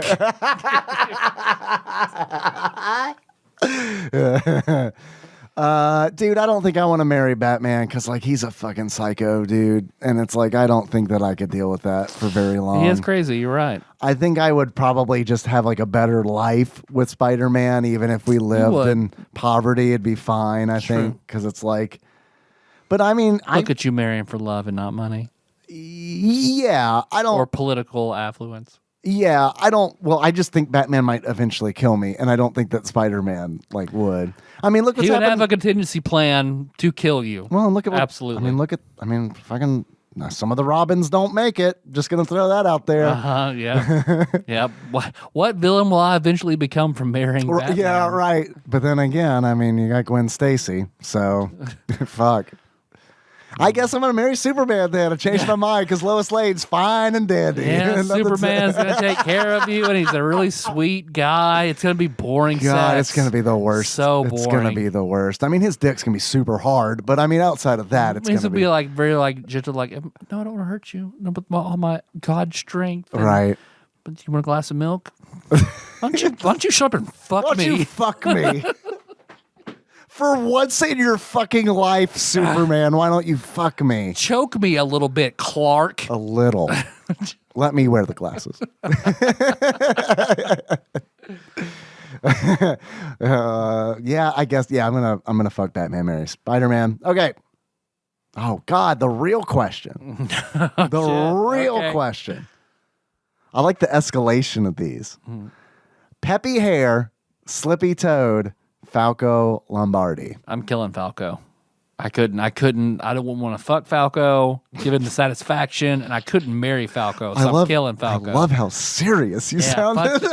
As a kid, I was like, that fucking dick bird. Will never fuck that bird. Forget about either I fuck him, and he's like, is that all you got? And then if he fucks me, he's like, yeah, I'm fucking you, aren't I? A real tsundere, this Falco Lombardi. Yeah. So no, killing Falco. So I guess I'm gonna fuck. Now Slippy you're and left Peppy. with some losers. It's true. The Ralph Wiggum of the Star Fox universe, Slippy. Mm-hmm. Yep. Or Peppy Hair. I guess would it be some sort of a crime if you just fuck Slippy? Is that? I think all of these are crimes. Except for that horse farm. Those were crimes. Yeah, fucking Slippy marrying Peppy. You're gonna fuck Slippy, marry Peppy. I think doesn't Peppy like he increases in rank, right? Yeah. And like Star Fox Assault, doesn't he like? He retires and has more of a ground. Yeah, all right. So that's good. Yeah. He'd be a good father to our monstrous bunny children. Man, I kind of want to fuck Falco just once. And that's why he's such a overconfident jerk. Because he knows like you want to fuck this. No, don't get it twisted. I want to fuck him. Yeah, you want this cloaca? Don't get it twisted. Yeah, once. We're gonna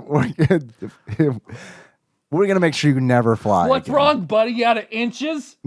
Yeah. Yeah. But I mean, come on, you can't do like, look. You Put a bogey in my tail. You can't. Okay, look. Like, what's Tyler good at? Making weird sexual Star Fox jokes. Okay, I'm going to poke a hole in that statement and say that it's very weird that you point out the Birdman's cloaca. I don't even know what a frog has. Do you just rub your seed on its skin, or like I don't know how that works? That's true. I guess the got good toothless throat job from Slippy. No, man, I've seen like a bullfrog eat a bat. Why don't you be Slippy in this frog pussy?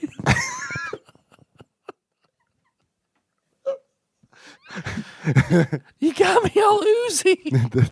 And this is why Star Fox 2 never came out.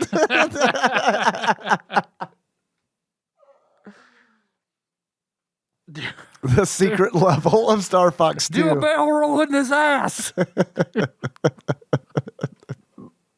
Press Z to tap this ass.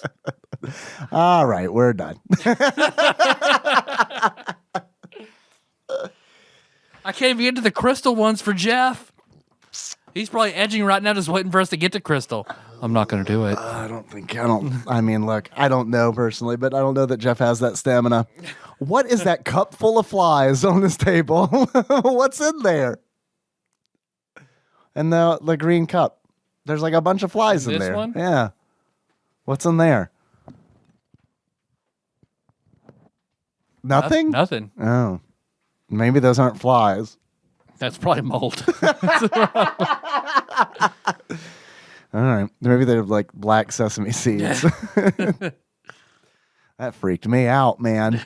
I can tell you were very... I was like, what is in that cup? Tell me now. That's my artifact of Beelzebub, Lord of Filth. 2 hours into this, I need to know what I've been breathing. You want to take some calls? Oh, while I'm thinking about it, I don't want to forget. Frog pussy. A frog pussy. It's back on the menu, boys. There are two, I'm going to claim them as Tadpog babies. Two new ones, so congratulate Paul and Chandra. Right, yeah, congratulations. And then Micah and Ashley. Oh, also I didn't know that. Babies. Hey, congratulations, y'all. My goodness. Simon and Oakley, respectively. I don't know if it was the same day, but it was a very close time period. Let's just say it is. That's more fun. Same day, yeah. Yeah. Yeah. So what did Micah, what did they name their kid? Oakley Ryder. Oakley Ryder, not Falco. Not Falco. Falco Lombardi Purdue. Falco Lombardi Purdue. That's a good call. Yeah, very. All right. Congratulations. I'm glad I meant to mention, I didn't know about Micah's. That's great. But I meant to mention the baby corn. You want to take some calls or are we done? Let's take some calls. All right. First call. I want to read some. I just got a message. I have to read this real quick. Okay. From one God Emperor Alex P. Oh, yeah, please. A decree.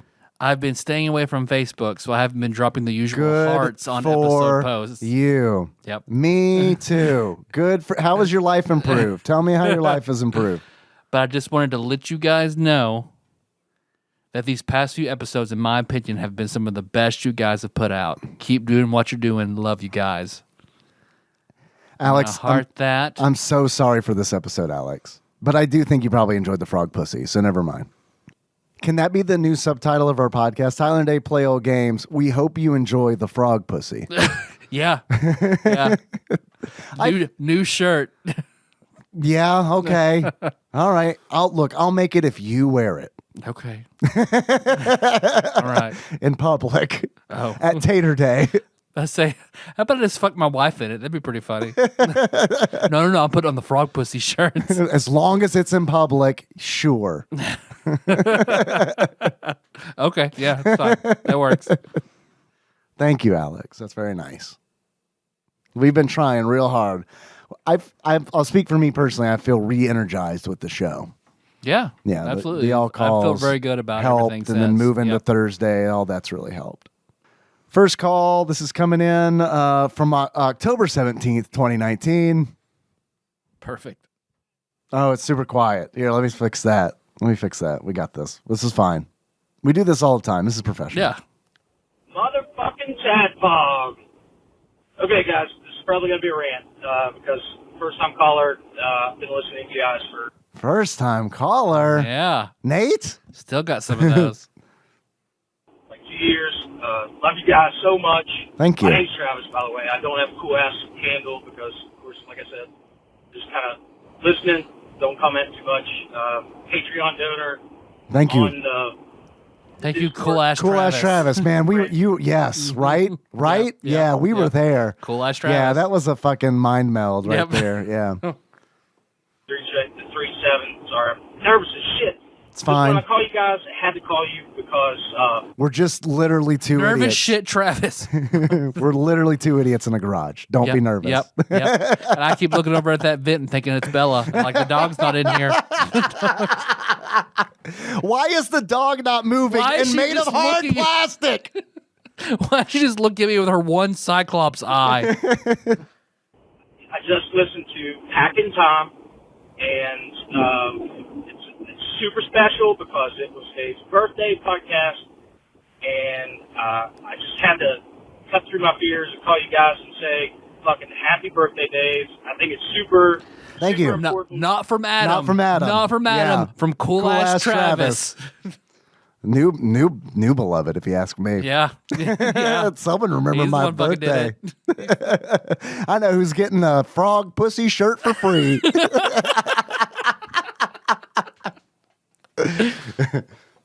celebrate birthdays, I thought I'd call you. Love you guys so much, and it's just like I gotta say it. I gotta say fucking happy birthday today. Thank you. Because it's just Tyler's birthday's coming up real soon. It's July the 2nd. It's true. It's true. So that's the day this episode publishes. I don't know if that's true or not. It's pretty fucking close. Pretty close, though. incredible. The content you guys put out and all that stuff, we just love it out here. But back to your birthday. Fuck. I'm calling because my parents have forgotten my birthday like fucking 3 times in my lifetime. No! All right, I need to know how old you were that they forgot. Yeah, because I mean, under 10 is like, I think you can take them to court. Yeah, yeah. Talk about forgetting stuff that's important. That just reminded me of whenever Meg's brother was in college, the family moved and forgot to tell him. So when he came home for Christmas break, it was there. He came in, couldn't get in the door, knocked on it, different family. The police tackled him. So he had to call, like, oh yeah, we moved. Oh, what was his reaction? Fuck you. Was he married at the time? No.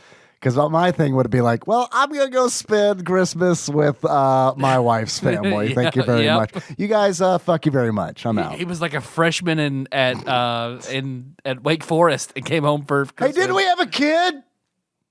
Did we have like 4 of those? How many of those do we have? We need to lose some, so let's just not tell them when we move. Do you think they didn't tell him because they forgot to buy him presents? Probably. Fucking say shit to me on my birthday. And first few times it wasn't like that big of a deal. Or, I mean, it was like way bigger of a deal because I was like younger. I was like 14 first time and then fucking in college the second time. 14 is too young for your parents to forget your birthday. Bad. I feel that is pretty bad. Yeah. That is pretty bad.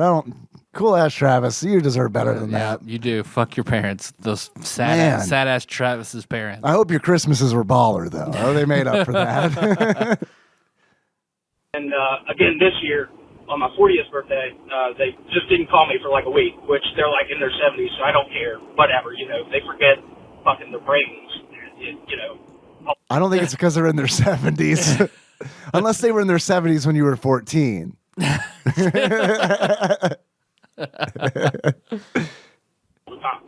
Anyway, so I just think it's super important to say happy birthday to people on their birthday because fucking when somebody forgets it fucking sucks.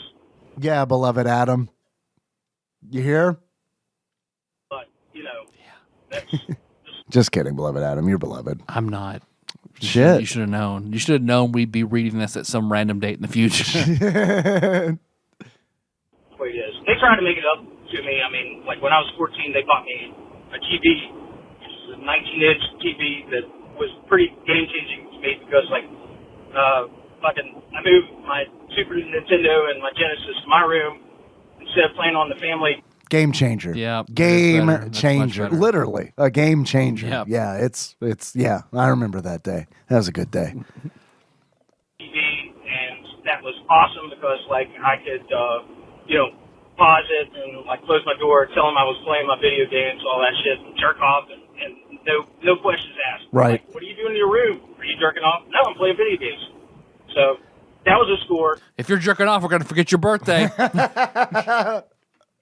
Every time you come thinking about Falco Lombardi, it's one less candle on the cake. You just wait till you're 40.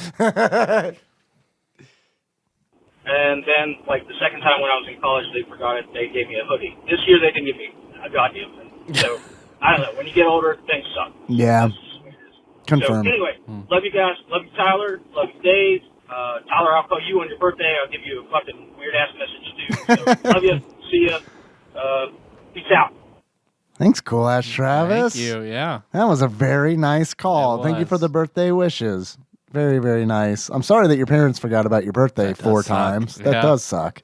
Although I will say that, like, yeah, I don't get really anything. Like, I don't know. I say I don't get anything. Like, my mom gives me, like, I think $10 or something on my birthday. It's kind of one of those things where it's like, it's more just like a gesture. And it's like, Mom, I don't really want $10. I mean, you got like $100? I was just about to say that if you didn't, like, you got like I don't really want this, but Mom, if you have more. Mom, $10 doesn't go quite as far as it used to. Save this for Henry's birthday. Give me $100. Right, give me the good shit. Yeah. All right, next call. Hey, okay, so while I'm listening to you talk about Marvel, I have to say that I am a poser too. I only know... What? I'm a poser too. Okay. That's what you said. All right, okay. A little bit of the cartoons that I watched as a kid, and then I know the Marvel movies. Are you implying that we're posers and that we don't actually like frog pussy?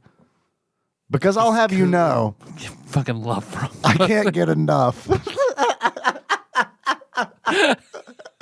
Tree frogs, toads, bullfrogs, you fucking name it, and I'm fucking all over that. I've tattooed a frog on Melissa's vulva. It's like a lily pad. The tongue goes up her ass crack to the small of her back. We both love it. The kids thinks it's Yoshi, but like we correct them all the time. No, that's your mother's frog pussy, okay? We're not weird. That's weird. That's what I know. I don't read the comics because I feel like I would want to start at the beginning. And I know that every 10 years they reboot their comics, so it doesn't matter. That's why I don't really care about continuity from the show to the comic books. People are like, oh, they changed this. And I'm like, yeah, but it's comics. They change every 10 years. That's fine. But I would want to start at the beginning and see how they all changed, and that's a lot of comic books and a lot of money, so I don't read those. I read, like, Vertigo comics. I read Saga. Yeah. Saga's great. Fables. I read Why the Last Man. Well, I have that, and I'm going to read it. But I also wanted to tell you that I am a barbarian monster, because I kept my comic books in the bathroom, not on the floor where you pee. You don't pee on your comics like a real person? We'll keep them in a stack beside your toilet. I mean, that is kind of like, I mean, I can see like keeping a magazine rack, like a trade paperback in the bathroom, but not like a legitimate comic book, right? Mm-hmm. Not like, you're not talking about like a legitimate like floppy comic book, right? I can't do that. On them. I did keep them on the back of the toilet, and now they are on there's a wall thing, and the comic books are in the wall thing. Like where you keep the soap in the tub? The wall thing? I'm glad you have a wall thing for your poop comics. Are they about pooping? I hope so. I don't know. Anyway, they're in the wall thing so that you can grab a comic and read it while you're pooping. And if a page gets folded... Oh, God. Oh. I also dug your book. And yeah, well, those are books. So I'm sorry to everyone that I just made cringe, but I am a monster. Goodbye! You're not a monster. You just aren't thinking about reselling your comics, which doesn't make you a monster at all. Like, that's the only reason I take care of my comics is because it's like, I don't know, man. One day, who knows? Probably not, but if so, at least, you know, they'll be in good condition. They'll fetch more money. But, man, I don't do anything on the toilet anymore except play on my phone. Or Switch, or PSP. I play a video game, or talk on Discord. Like, I mean, that's pretty much it. Dude, I can't tell you the last time I read a book on the toilet. I mean, I've recently read a shampoo bottle because my phone was charging. But that's it. What's in there? Hydroxysulfide, some shit. Tony's gonna say that would have fucking killed you, man, if you watched it. Probably. Yeah, thankfully. Also, like dog earing books, I do that too. But I guess I also don't ever think about like reselling books or anything. If I don't plan on reselling something, I'll treat it like it's my own. But like, it's honest. But I mean, seriously, if I'm thinking about ever like reselling something, I treat it like I am borrowing it from somebody else. Like I don't take care of my shit. I take care of other people's shit. Like when they give it to me. And like, yeah, if I plan on selling it, it's like, well, one day this will be someone else's shit. Yeah. Okay, one more. Get our 3 for the episode. I can do 2. You do 2? Sure. You do 2? Two more, or we're going with the 2 that we just did? 2 more. I got 2 more ready. I can do. We can do whatever. I'll do 2 more. We'll do 2 more. Hey guys, it's Yuri or Zeus Laser, and Zeus. There's just something on my mind right now that I have to talk to you guys. Zeus, do you have a wall thing?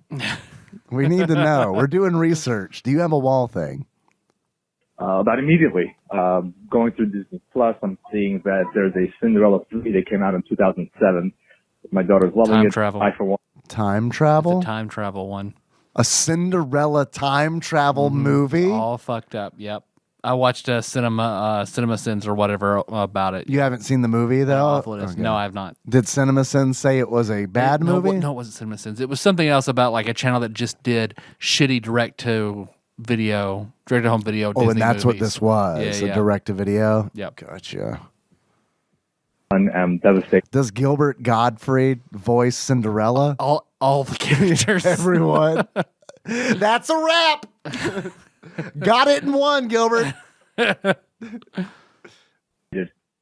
changes the entire canon of the story. The fairy godmother finds the wand in the forest, goes back in time, makes one of the, the ugly daughters, whatever it is, what it is, fit into the shoe. This is essentially the Star Trek remake before the Star Trek remake.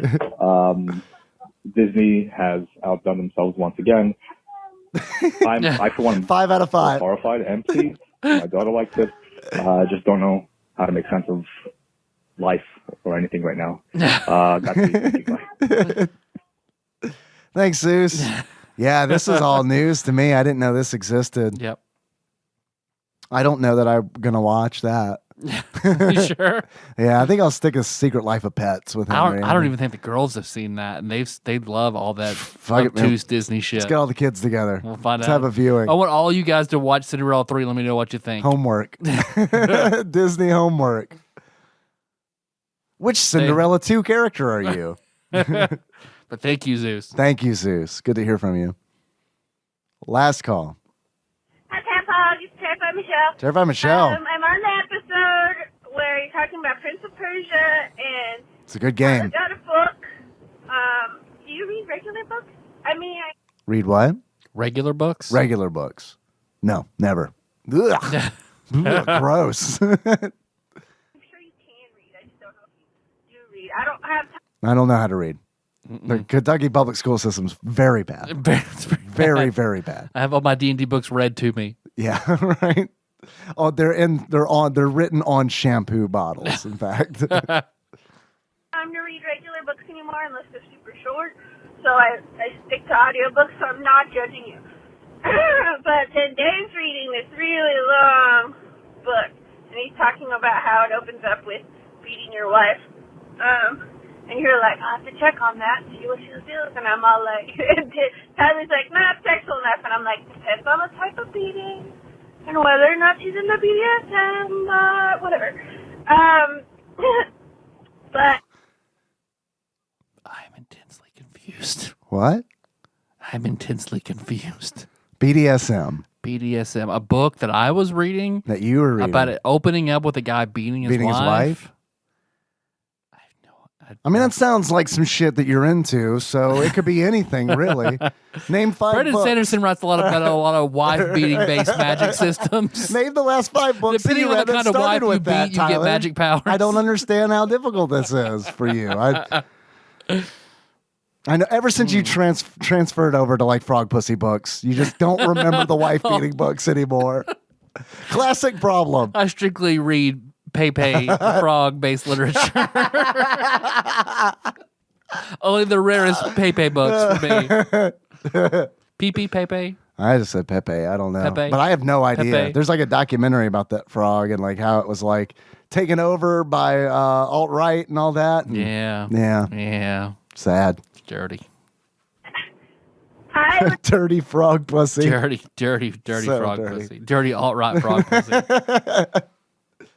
to either the podcast or a book while I'm driving and when I'm embalming.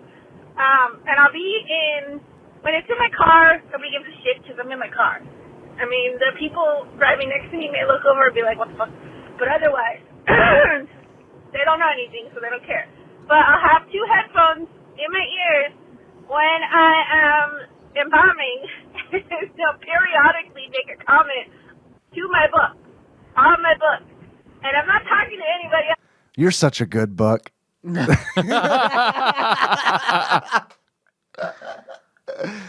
You're a good talker, Book. Yeah, I'm glad I downloaded you. I'm glad you're an earbud.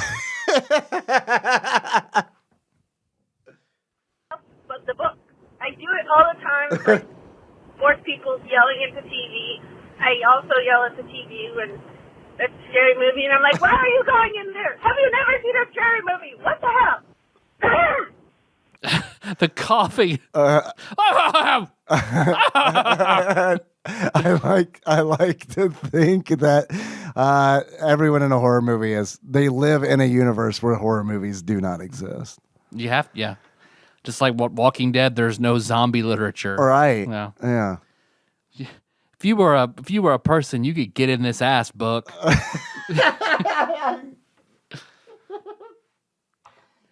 Book, if you were my lover, you could choke me a little bit, and I would probably finish pretty hard. You're good. You're a good book like that. Book. Terrified Michelle continues. So, the other day... You should probably go to the doctor. That doesn't sound like a good cough. I'm worried. You do scream coughing, Michelle. It's very concerning. Terrified Michelle, do you scream sneeze? Because my dad does.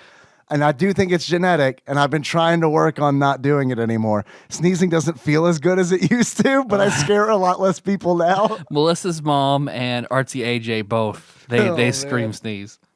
Oh, God, my dad. I mean, Jesus. I mean, he just fucking lets him go, dude. They think nothing of it, but when I say words, they're like, who are you talking to? And I'm like, I'm talking to my boss. They're like, what the hell? And I'm like, you're not here to listen to it. You're not in my ears. If you were here to listen to it, it'd be the same thing, but you'd know what I was commenting on, and now you don't. They already know I'm weird, so it's not too weird, but I just wonder if any of you guys talk to your books, whether you're reading it. No. Nope. Nope. No, I never have. I don't think I ever have. Now, when I'm playing a video game, I've definitely been like, shit. But you're not like cursing like at the cartridge. No, I've done that. You gray bitch. You square gray bitch. Wait, who am I talking to again? I mean, that could literally be anyone. Your Sfever Nebula girlfriend. That could be 5 people I'm thinking of right now. I do it when I'm reading a book or when I'm listening to a book, which I also consider reading. But I'm, separating the two so you understand that I mean both ways. And I was just wondering if you guys have that problem, but you're probably going to be like, no, not at all. No, not at all. That's all. And Dave, good luck with your bulge. And that's it. Thank you. I've gained a lot of weight since the bulge issue, so I just wear baggier pants now, and nobody can see my penis. It's great. I do appreciate it. Good calls. Yeah. Thank you, Terrified Michelle. Yeah, sorry we don't yell at our books. We don't have to summon the randomizer, though, because next week... Yeah, we want to do the thing and see what it is that we have to do once we're... For the 4th week, because next week is Little Nicky. And then we're doing Little Nicky next? Little Nicky next week, and then 2 Adventure Islands. Super Adventure Islands? Super Adventure Island 2. All right, okay. And then do you want to draw now for what the 4th game would be? Look, man, this is our thing. We can do whatever we want. If you want to, sure. If you don't, I don't. That's fine. I just say let's just ride it out. Little Nicky next week, Game Boy Color next week. I hope I can run it. But yeah, Little Nicky. Well, there's a will, there's a way. Yeah, you're right. I'm excited to watch the movie. I've never seen it before. Yeah, I didn't hate it when I watched it. Yeah, I heard people liked it. Yeah. It's not terrible. Isn't like is Jon Stewart in that one? I don't think so. Am I thinking of I don't remember. You think of Half Baked? Well, I know he's in Half Baked, but isn't he in like an Adam Sandler like Big Daddy? I haven't seen Big Daddy either. I did like Big Daddy. Okay. There's no Big Daddy Game Boy Color game.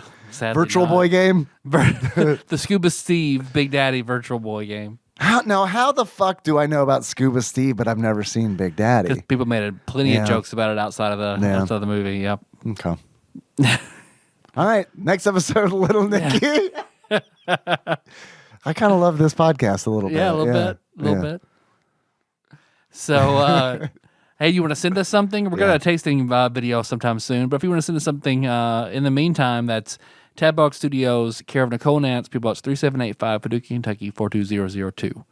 You want to call us? Like we're taking more active calls. 270-883-2555. Yeah, you can ask us questions like, do you talk to your books? You yell at your parents. I love it, man. Like that you're at work too. That it makes it better. she's like embalming bodies, yelling at books. She's yelling at the bodies. At that body? No, I'm yelling at my book. I'm not crazy.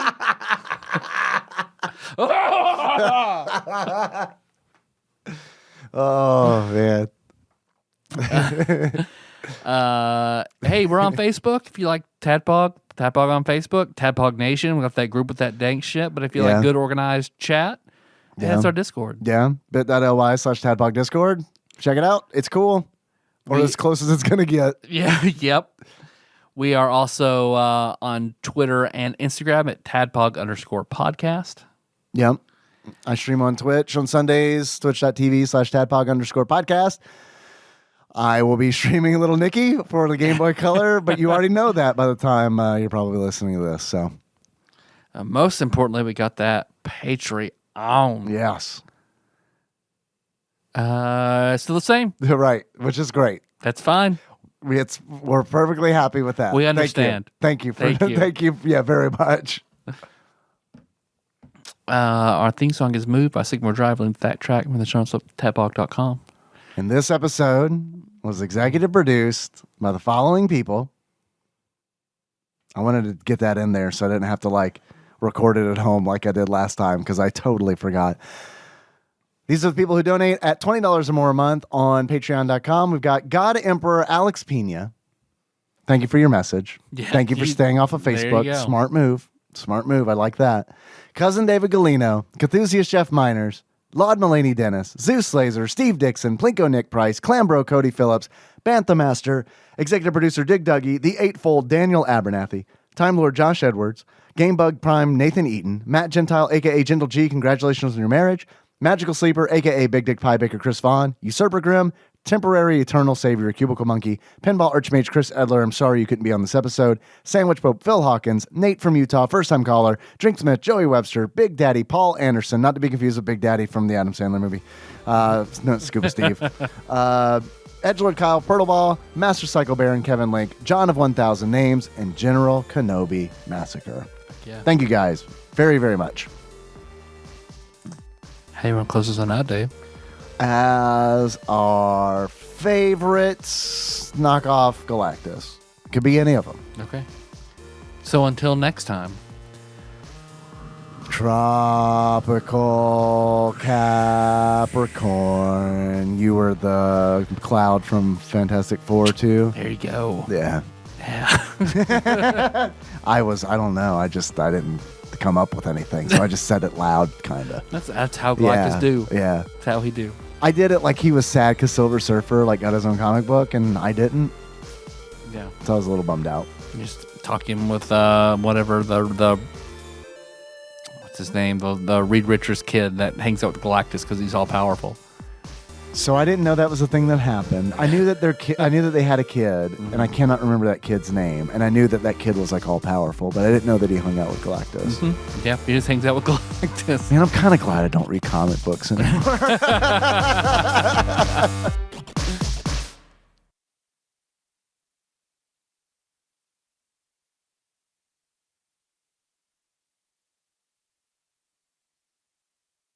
I have a very strong Mega Man vibe to how the game actually plays out and the story pacing. Okay. To be like Mega Man. All right, that's cool. I like that.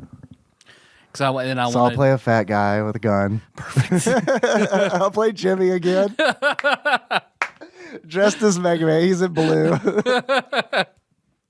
That's fuck, man. If I'd have been thinking when people like talked about like what Jimmy looks like instead of John Goodman, it should have been like the guy on the cover of Mega Man 1. Mega Man 1 art. That's Jimmy like when he lost all his sanity, essentially. He got really into Tron and lost his sanity.